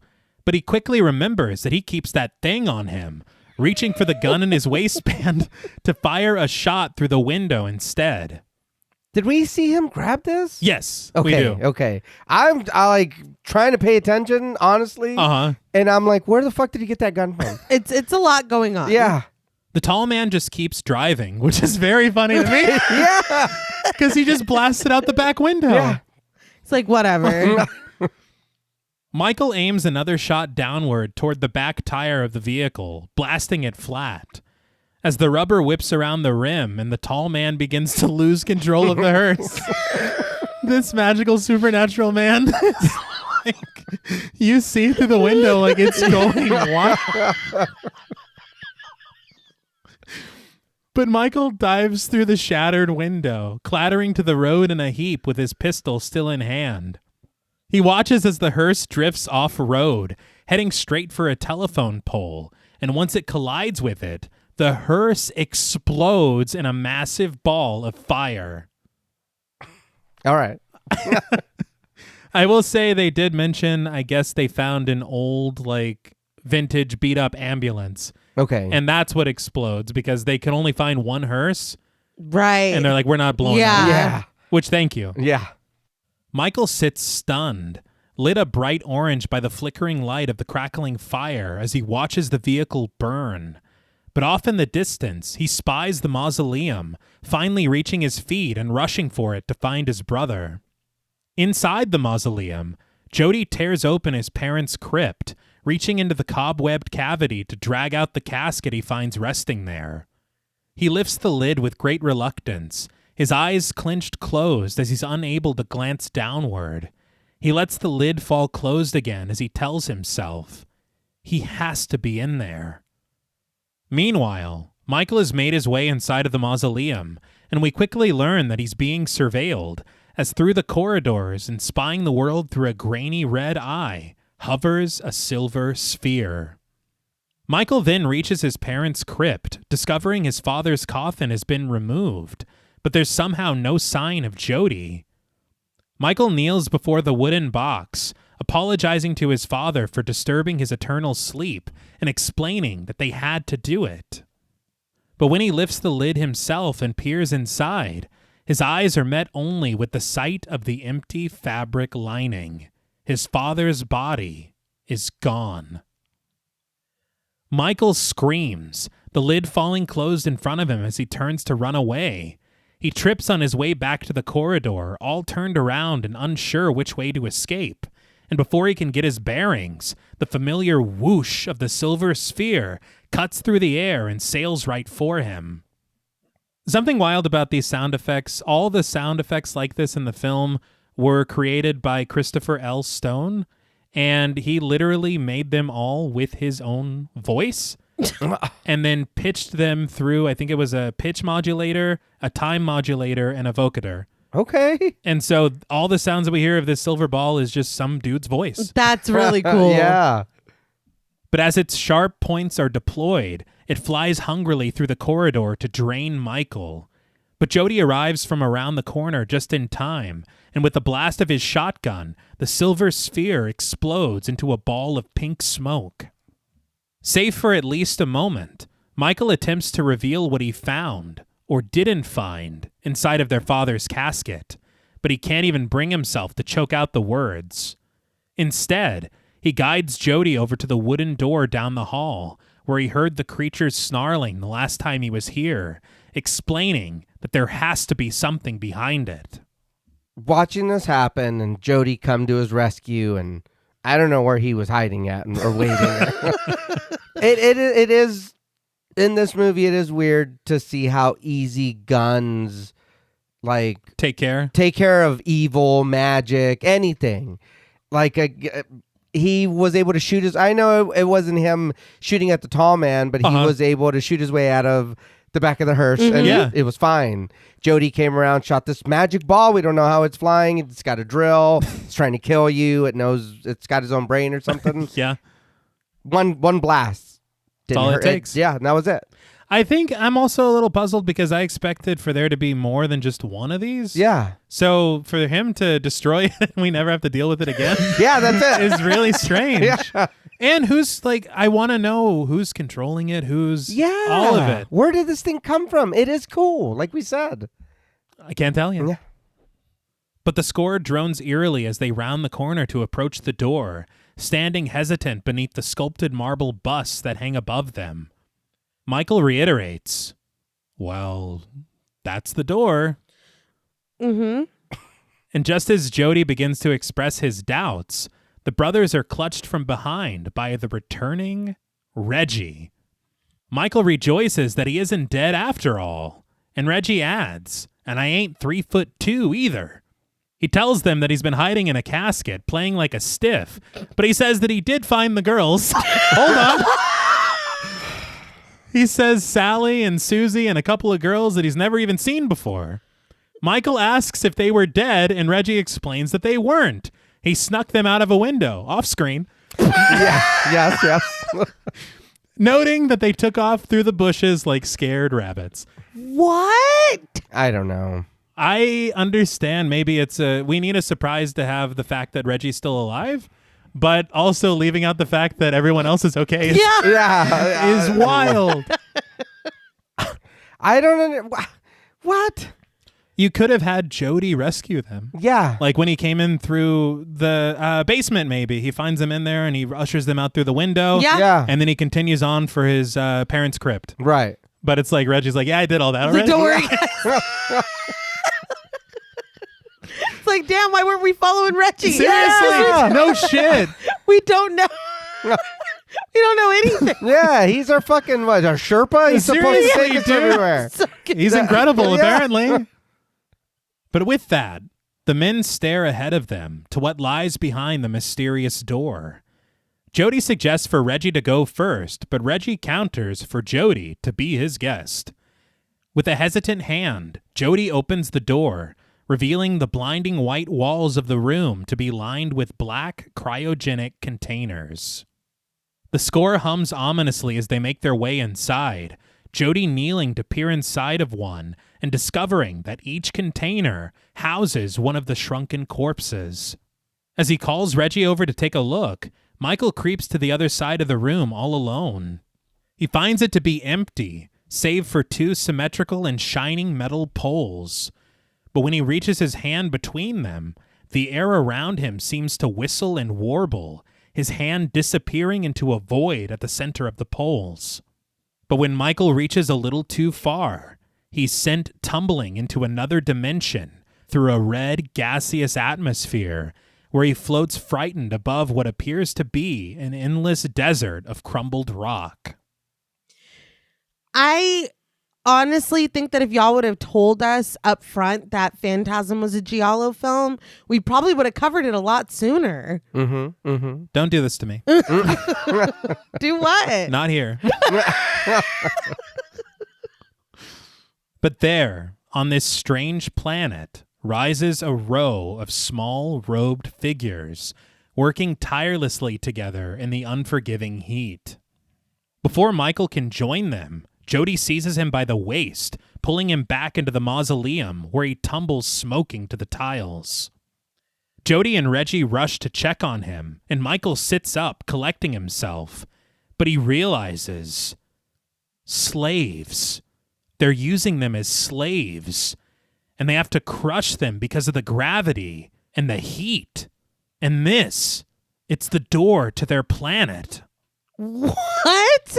Yeah. Well, How did you get any of that? yeah. Where'd you get that from? There's been a lot of telepathic stuff happening in this film. I don't know if they told him quietly. But he knows. Yes. And then we get it revealed to us, too. Yay! 'Cause I was like, he got a lot from 5 seconds of Yeah, hovering. falling. Yeah. It's like, and they told me that. It's like, I don't remember any of that. No. How do you even pay attention? I'm falling. Yes. Seriously, I don't know what the fuck I'm seeing. Yeah, I don't give a shit. I got a lot to take in right now. But Reggie grasps it as well, peering up at the wall of containers at the other side of the room, adding, and these guys are ready to go. But suddenly, the low hum ceases and the room is dipped to darkness. Jody urges everyone to stay calm, but Michael reaches for his lighter, striking the flame at his brother's insistence, and in the low glow of the fire, a robed figure stands before Michael, snarling as he pounces on him, the room going black once again. Jody, who sounds way too casual for what's going on, tells Michael and Reggie, over here, follow me. His brother is being mauled Yeah. in the dark. Unbothered. Yeah. But they struggle to find each other in the dark, Jody somehow ending up outside of the mausoleum, Michael seeming to disappear completely, and when the lights return, we find Reggie resting alone within the mysterious white-walled room. He stands before the planetary portal, two metal poles before him seeming to jog his memory. His tuning fork. How the sound rang out until he stopped it with one small touch. With trepidation, he reaches his hands for the poles in front of him.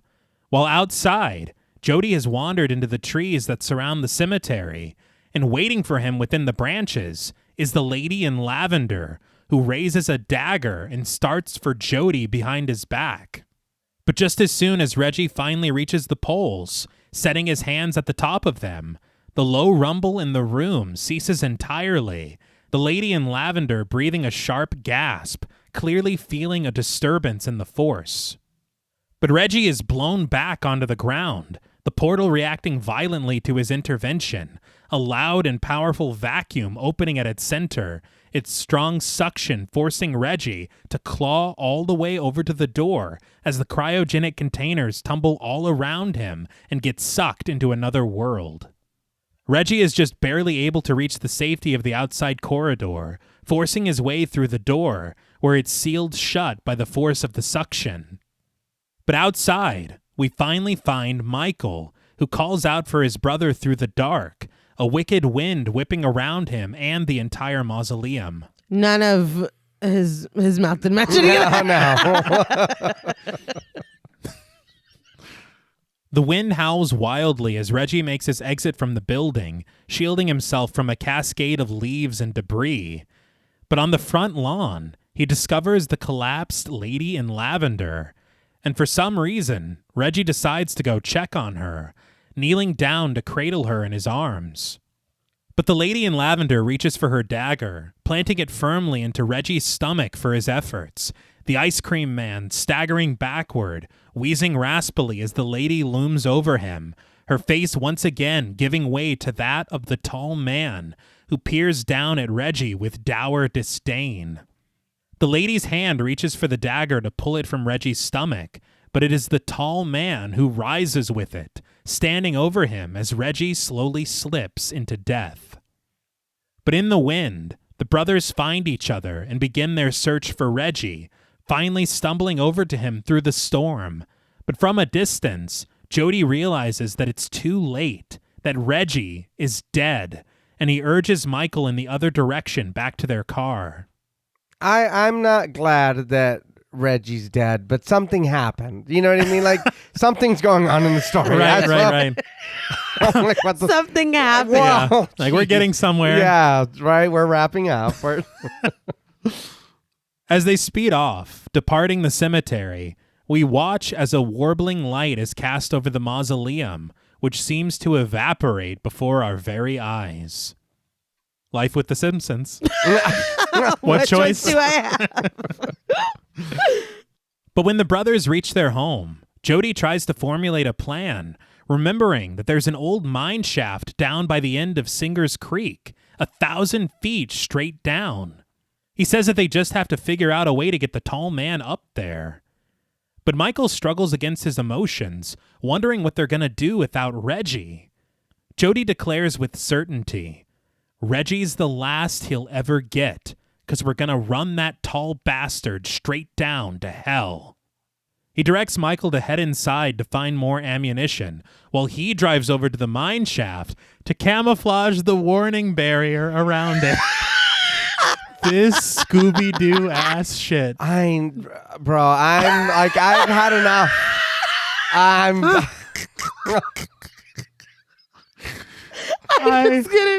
I think I was just watching the rest of this kind of with my mouth open. Yeah. You're like, we'll paint a tunnel on the brick wall. Yeah.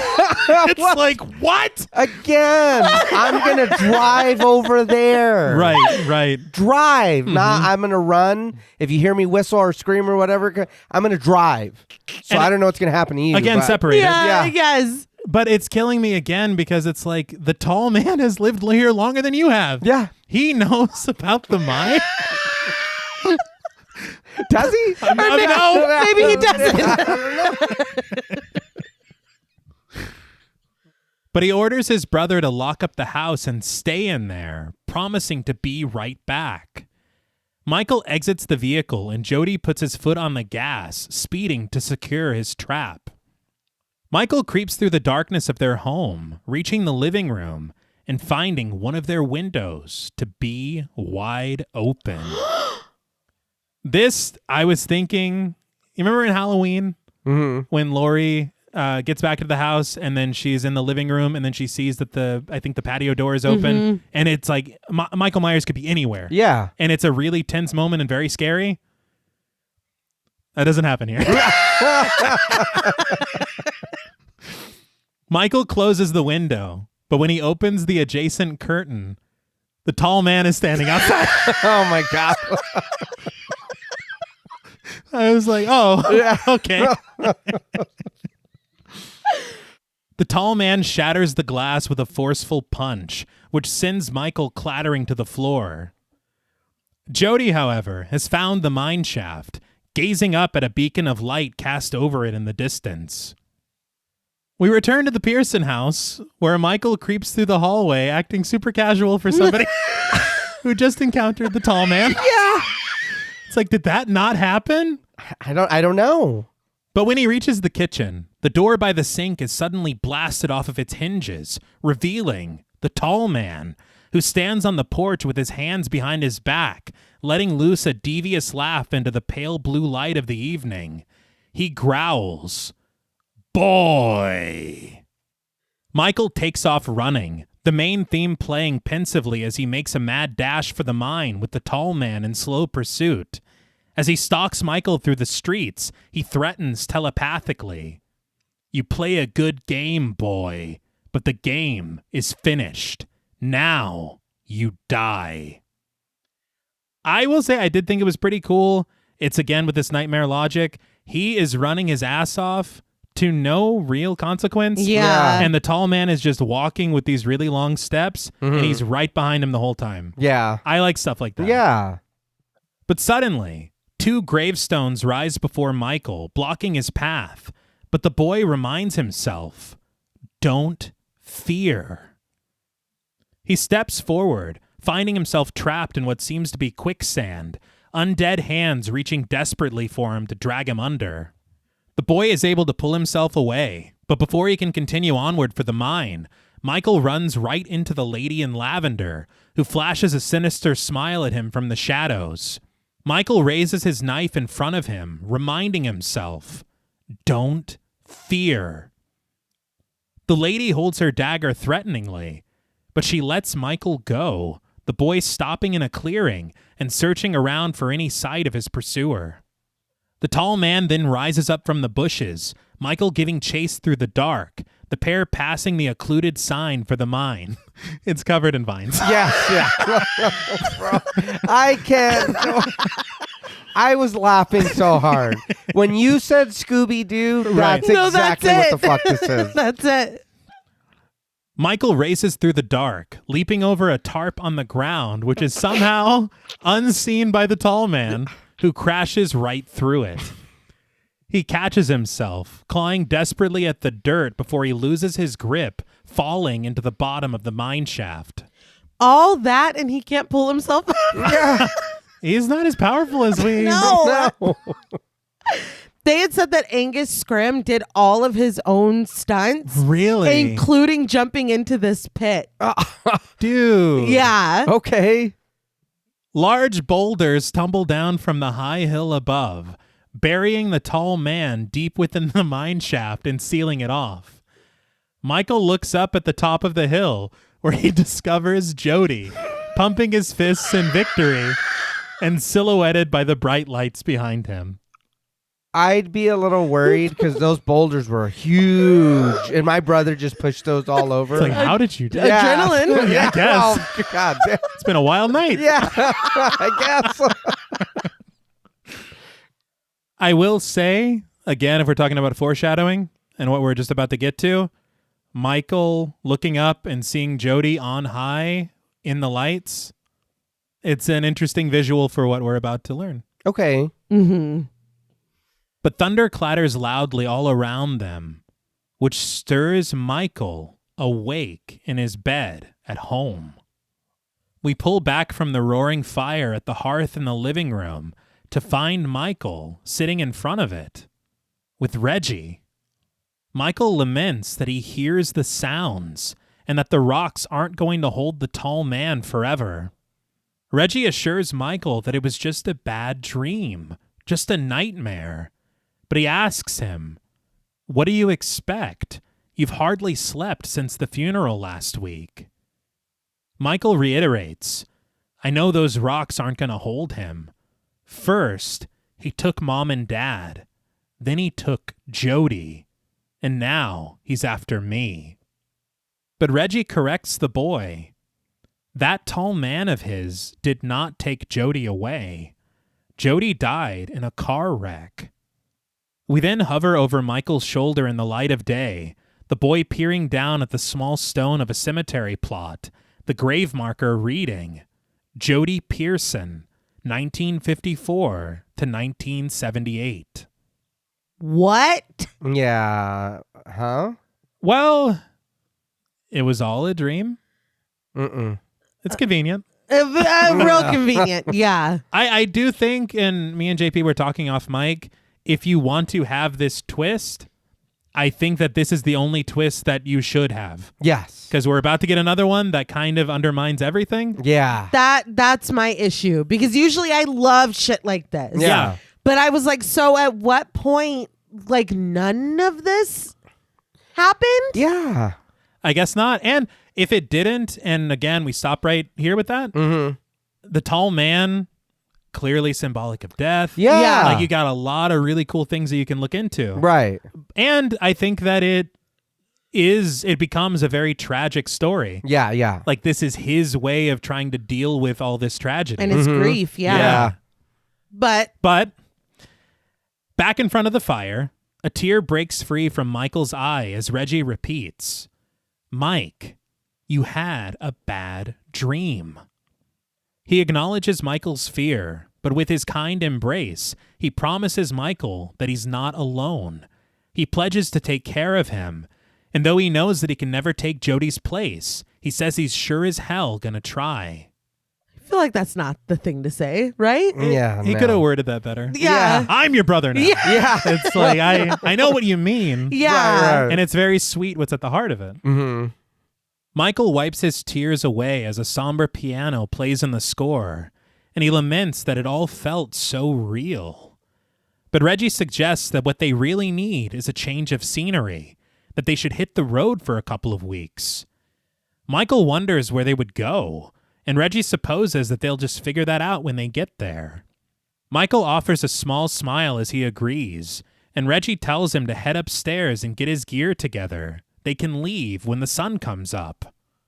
As Michael rushes upstairs, Reggie snags his acoustic guitar, strumming a few chords and humming a hopeful tune. So that part's real. He's great. He's fantastic. But when Michael reaches his room, he collects his things, including a photograph of Jody. But when he crosses to the other side of the room and closes his closet door, the mirror hanging there rotates, revealing the reflection of the tall man. He stands within a beam of light at the far wall, and Michael stands fearful and speechless at the sight of him. The tall man beckons, "Boy!" And suddenly, undead hands crash through the glass of the mirror, wrapping around Michael and pulling him in to the abyss inside. We cut to black, and the credits roll. So, what did you guys think of Phantasm? Wow. That was something, huh? I that ending really, I don't like that.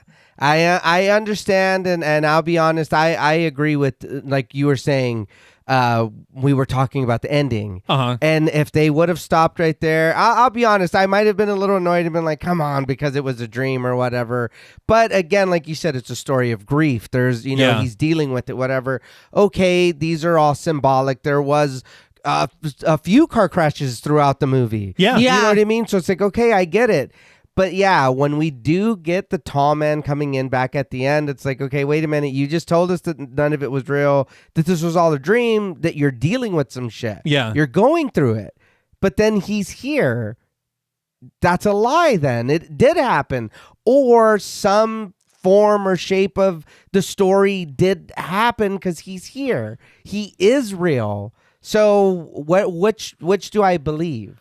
I had told JP earlier, I said what I would have liked better is you have this entire thing, that's fine. He wakes up from a dream. Jody's actually dead. It's that meditation on grief. Mm-hmm. He goes up to his room and maybe he goes to sleep that night to wake up in the morning for the trip. And when he shuts off his light, we see the reflection of the tall man in the mirror. And that's it. Then the main theme plays and it's the credits. Yeah. Because it's like his monster. Yeah. Right. Yeah. And it's not just going to go away. Yeah. But yeah, that's not what we got. Yeah. There are cool visuals, like you said. The music is pretty good. It's a lot of the line delivery for me, the way things are cut up. There's not enough emotion that I'm getting from any of them to be like, oh, we're in trouble. Reggie has emotion, and but he's just too happy or too like, this is fine. And it's like, dude, and then do we get, like you said, and I didn't even think about it. The more we talked about it, we do get that him being like, hey, look, I already went and saved everybody. You know what I mean? So you guys don't have to do that anymore. Yeah. Well, and it's off screen, and it's like, well, what the hell? Why are we following them if Reggie's the one who's doing this stuff? You know what I mean? If he is like, look, I got this done, fine, and I'm still alive, and I came to save you guys now, then why the hell are we following them? And it does kind of, at least with whatever happens to Sally and Susie, and apparently like a room full of other women. Yeah. It goes against what the hell we at least understand that is going on here. Right. Yeah. Because when he just killed them like they killed Tommy, and yeah. I don't know. Or turn him into whatever these things they're turning him into. Yeah. Why wait? Why hold them somewhere? You're right. They've been just doing it immediately. I don't know. There's a lot of weird stuff going on here, and I again, a lot of this should have worked for me. I just didn't. It never latched on, or I was never able to kind of get any fucking traction. You know what I mean? There was nothing here for me like to get any footing, and the times that there were silly shit, for me, I don't know why it didn't work. It just didn't hit, or it wasn't. I don't know. I can understand, and I'll be honest, why, if you've seen this movie a lot, or if you watched it when you were younger, the nostalgia. And again, if you like this movie, cool. You know what I mean? I love that. Yeah. You like it, I love it.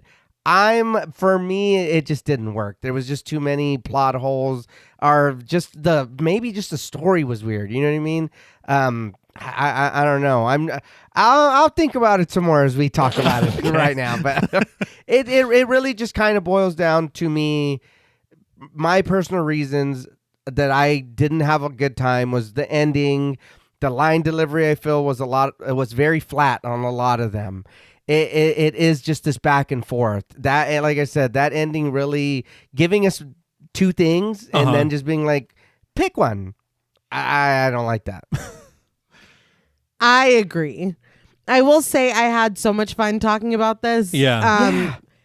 Like a lot of fun talking about this. But the ending does not work for me. And it's odd because this is the type of ending that I am drawn to. And it's still, there's just something about it. I think you had said at the beginning, T, that there were multiple endings and that this is the one that they went with. I think that you can feel that because I think that, and we talk about it all the time, a good twist, you should be able to go back and watch the movie and be like, oh my God, this was happening the whole time and we didn't know. We had no reference for it. But even in the context, it doesn't work. I mean, we're seeing things, I don't know, unless Jodie's dreaming about Tommy and the woman in lavender, the lady in lavender fucking in the cemetery. And then like, it's just so many things where unless he's like getting visions or something, like I don't, it's just not fully explained. I think we were doing too many things at once. This is supposed to be a dream that Michael is having, but we're having scenes that don't involve Michael. We have this fortune teller woman that I would have loved to see again that we never see again. Yeah. We have these women that are inexplicably taken and then released. And then I guess that includes the fortune teller's granddaughter. Yeah. Reggie's like, well, all of them. Yeah. I freed them all. Yeah. We have this alternate reality universe where these creatures are being used as slaves, and the creatures themselves didn't really work for me, if I'm being completely honest. I think that the tall man is really cool, and I would have liked to understand, and I'm sure people are going to be like, well, that's the next one, or the 12th one. I don't know how many there are. There's 5. Yeah. The 5th one, whatever. But we've only seen this one, and it left us, I will say, I feel comfortable speaking for all of us that it left us scratching our heads. Yeah. I think that there are like those silver balls. They were cool. The tall man, he was cool. There's some cool shots. I like Reggie in his little ice cream truck. There's stuff that was cool, but just as a whole, somehow this there was no cohesion. It's almost like whiplash sometimes. It's like, now we're on the porch. Now let's go in the kitchen for some reason. Like, you can feel that it's kind of... That's right. Yeah. You can feel that it's kind of cobbled together. And I love that this clearly was a passion project and what they were able to make happen. Fully respect that. I think that that's awesome. I love that this was able to find its way to cult status from the modest beginnings, from which it came. I think that's fucking awesome. I just really wish that I would have liked it more. I really wanted to. But I don't know, man. As a whole, it just didn't work. But this was really, really fun to talk about. Yeah. We've just been in here laughing for the last 5 I know. hours. Yeah. And honestly, with how much fun we've had talking about it, I do wonder if this is the kind of film that is meant to be watched in a group. Right. Okay. Like, if we all watch this together, I think that our opinion of it might be completely different. Maybe not. Well, yeah. It's possible. Yeah, right. Yeah. Would have been fun though. Right. It would have dream. been. Yes, all of it, apparently. Right. I think that's the thing for me, is that the first half works just fine.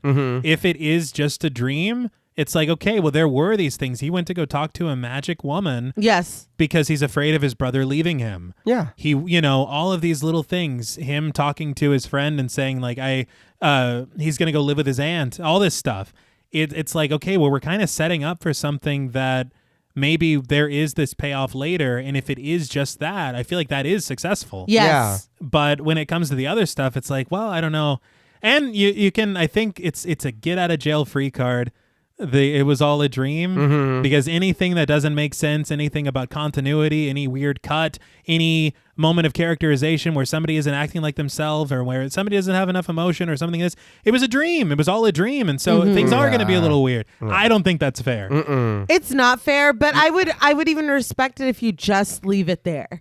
Yeah. But I think you needed one last like, blah, and I don't know. It's very for the cinema goer. Yeah. Right. And you do, if that was one of his intentions, like he had said, then it makes sense. I think that it makes sense to the detriment of the film. Right. Yeah.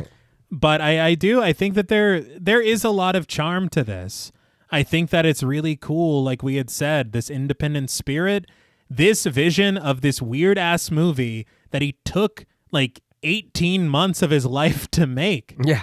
That is dedication. Yeah. And this very, very minimal budget, bringing in all of your friends and family to make it work, doing some incredible work. We can slide into ratings. Yeah. Doing like everything they did for the mausoleum set. Yes. That is so impressive. And there are so many images of this film that will stick with you. Yeah. There's some cool shots. You have all of this stuff with that silver sphere. You have some of these shots of the tall man, the way that he talks, the way that he moves, the way that he has a presence. Right. He feels like a horror villain. It's very good. Yeah. But then he's got a lot of things going on that I just don't understand. Yeah. I don't know if he is from that planet in there. It Like- seems to. I feel like he would have to be. And he's just He sending them grew back his home. fingers Yeah. back. Yeah. He's not of us. Okay. He's not like us. All right. But I want to know more about that caretaker who died. Yeah. How long has he been working with this dude? Like, is this something that he is well aware of? Because he snagged Michael Yeah. Yeah, he to did. kill him. And it wasn't the tall man. No. Like it is with the No. lady in lavender. Right. Which also, I'm Which is very another- interested. Yeah. I wanna That's know. another question. What's going on with the lady in lavender. Yeah. Because she does pop up very randomly as like this decoy, because she if she didn't pop up on the grass like that, Reggie would have survived in the dream. Yeah. And again, it's not In the real. dream? Yeah. I think that's the other thing that makes it difficult when you're trying to make sense of it. It's like none of it, it's all nightmare logic. Right. So even if something doesn't make sense, that's fine. Mm-hmm. But I don't like that. Mm-hmm. I feel like, and it's not just because I'm biased, I feel like Suspiria handled dream logic a lot better. Yeah. And I think that there is a level of ambiguity here. We all appreciate a certain level of ambiguity. I think varying percentages between us at the table. Yeah. But I think that what is going on here, all the pieces are there. Mm-hmm. I think that's why I'm so puzzled. Yeah. Because if you put this on paper and just said what is in this film and what's going on, I think that we'd be like, oh, we would love the shit out of that. Yeah. So I do not get it. I think that's what makes it so disappointing. Yeah. Because it's not like you watch this and you're like, oh, this sucks. Because it's like, it doesn't suck. No. But it doesn't go together. The pieces don't fit. Despite what Tool said. You know? I do know. But I don't know. I mean, I did have a lot of fun talking about it with you guys. Mm-hmm. I feel like it kind of added a new layer to it for me that makes me appreciate it a little bit more. Yes. Okay. But I don't know. I really, really wanted to love this. And I thought that I was going to. Mm-hmm. I don't know what comes later, what is explained in the sequels, what is elaborated on. I'm sure we'll, in the future, eventually get to that. Right. But for right now, I think that we're still left with a lot of questions that I don't know if they'll be answered. Yeah. Before I do give my rating, though, I want to say one more time, the music is fucking incredible. Yeah. Yes. I love the music in this film. I think that it is the strongest suit, aside from some like cool shots and a bit of the production design. Yeah. I thought you were going to say aside from the tall man suit. Oh, yeah. It's a great suit. Yeah. But for me, out of 10 sharp supernatural spheres, I am going to give Phantasm 4.5 sharp supernatural spheres out of 10. I get why people enjoy this. I really do. Mm-hmm. I see a lot of it there, and I completely understand. I want to be that. I want to be you. I do. I really do. But I will now open the floor to you. No, yeah, I don't really know what more I can say. I think, like you said, the strongest thing for me also is the music. I had a blast talking about this movie with you guys. Like, this was super fun.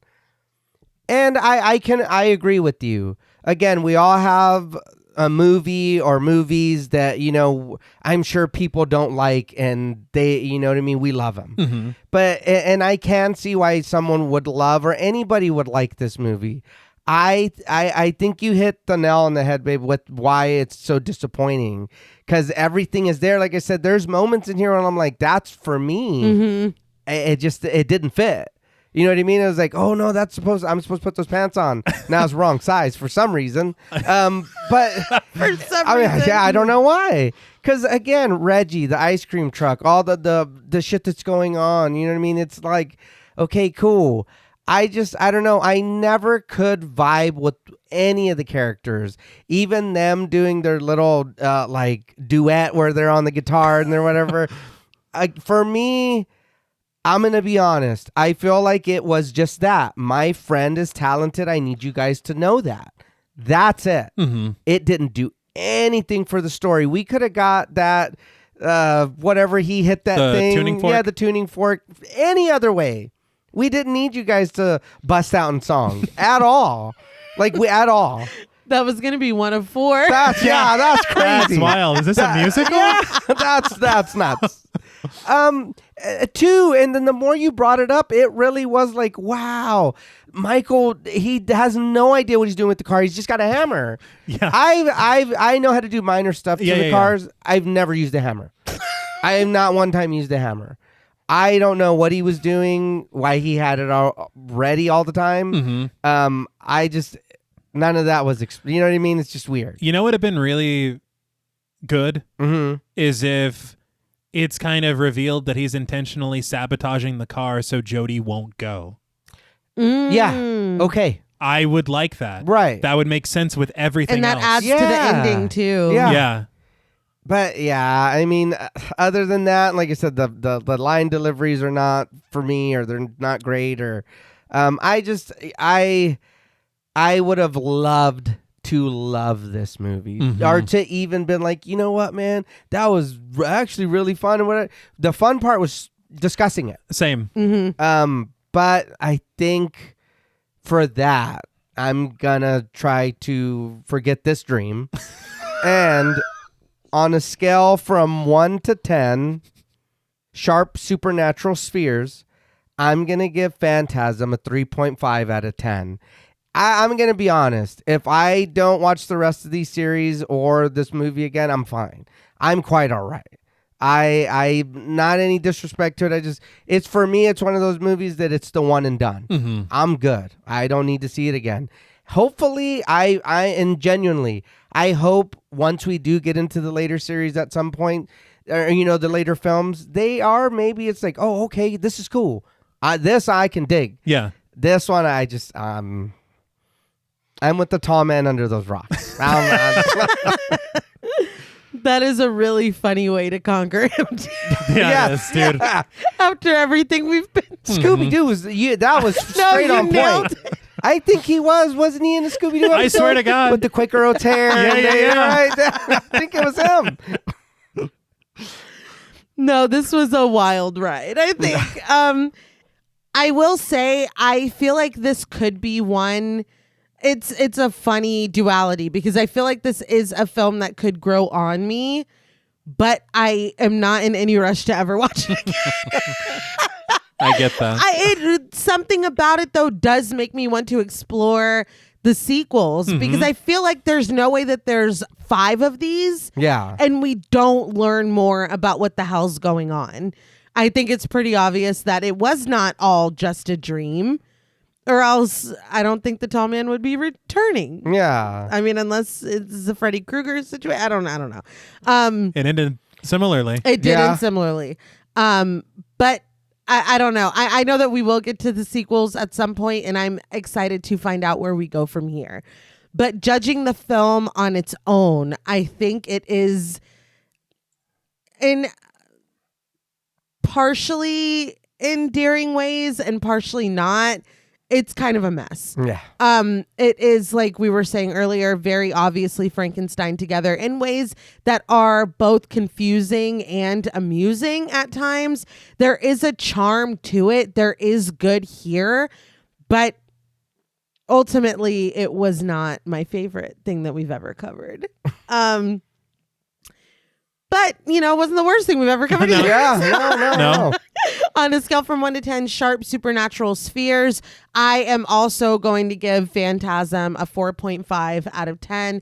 I'm giving that little zhuzh because this was a fucking blast to talk about. Yeah. Mm-hmm. And if you didn't like our scores or even the episode, this was all a dream. Yeah, it was. Well, that's all from us at Pod Mortem. What would you rate Phantasm, and what should we watch next? Let us know on Instagram at the Pod Mortem. Don't forget to follow us on Twitter and like our Stairhole Productions page on Facebook. Be sure to follow each of us on Instagram and Blue Sky at TravisMWH, at Blood and Smoke, and at JuggaloDaddy84. Thanks again to Original Cinematic for sponsoring this week's episode. Please consider pledging to our Patreon, where you'll gain access to over 250 hours of bonus content, our monthly schedule, our Discord server, and the opportunity to help us decide which films to cover. And if you're looking for Pod Mortem and Stairhole Productions merch, follow the link in our episode notes. Stay tuned until after the music for a special thank you to our Wendigo Getter patrons. And remember, even in death, those we love are never really lost. We carry them with us in moments, memories, and dreams. Until next time.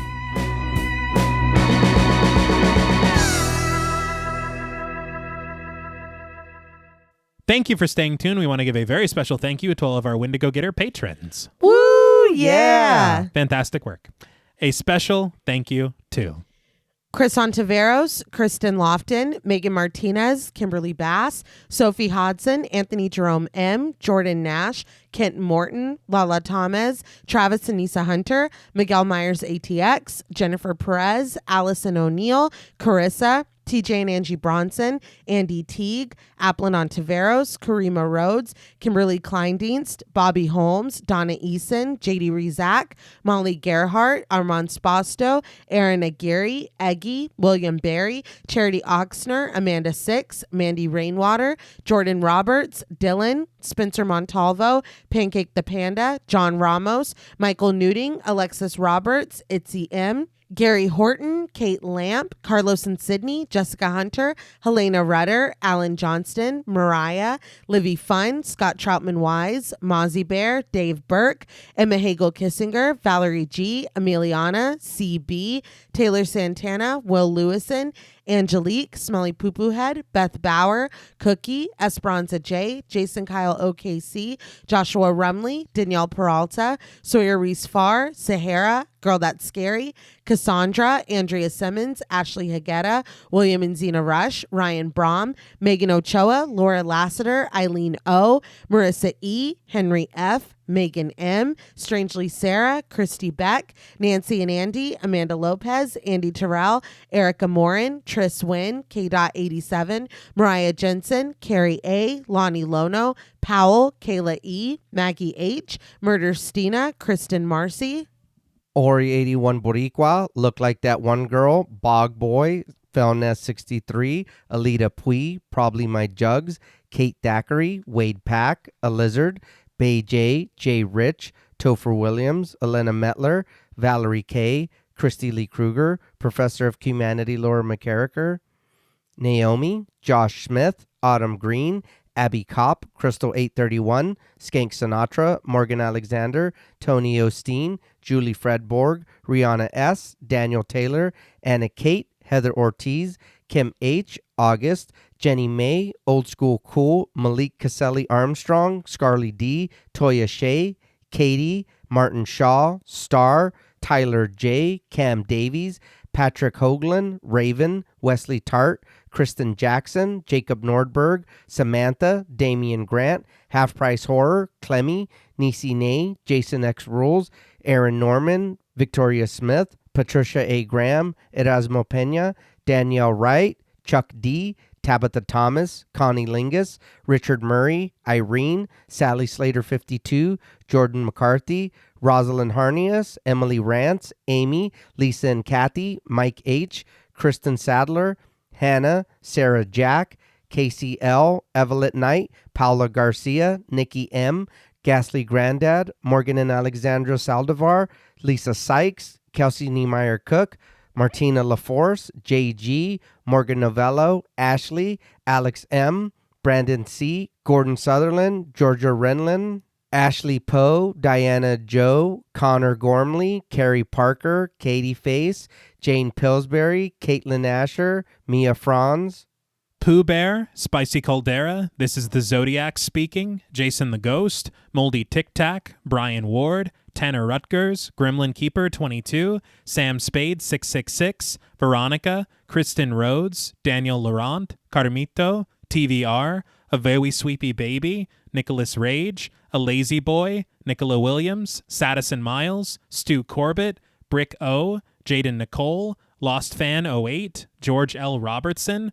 Mercedes X Bleeple, Joel Miller Apologist, Jaylene Perry, Cool Trainer Elijah, Mrs. Bloomingdale, Sierra Duncan, Renee Hart, Meg Like Sleep, Final Boy, Alani, Elizabeth Thompson, Joey, Michelle Nicole, The Lipstick Demon, Less Than Zombie, Franklin Badge, Sean Reeves, The Kryptonian Orphan, Melissa B., Elena C., Jillian Munford, Evil Chris, Rex Term Raoul, Witchy Poop 19, Brian Avers, Danielle Milton, Instant Horror, Just Give Me One Wish Like Ray J, Skin Deep, Christian Salvatierra, Ashay Guevara, Aaron Mr. Clean Bashard, Henny Kravitz, Francisco Olmos, Paunchy Cat, Christina Perez, Buddy Boy Mac, Revamped, a Rewatch Podcast, Sarah Coolidge, Show Livia, Film Fiend, Catherine Clark, Brandon Brown, Jessica Hernandez, Camry, Amy Shipley like the Donuts,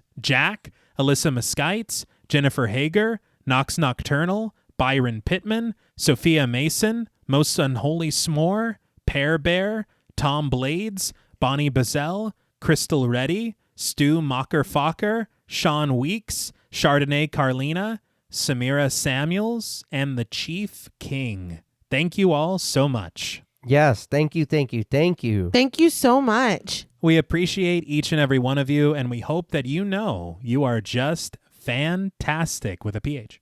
Yeah. Ah, very good. Until next time.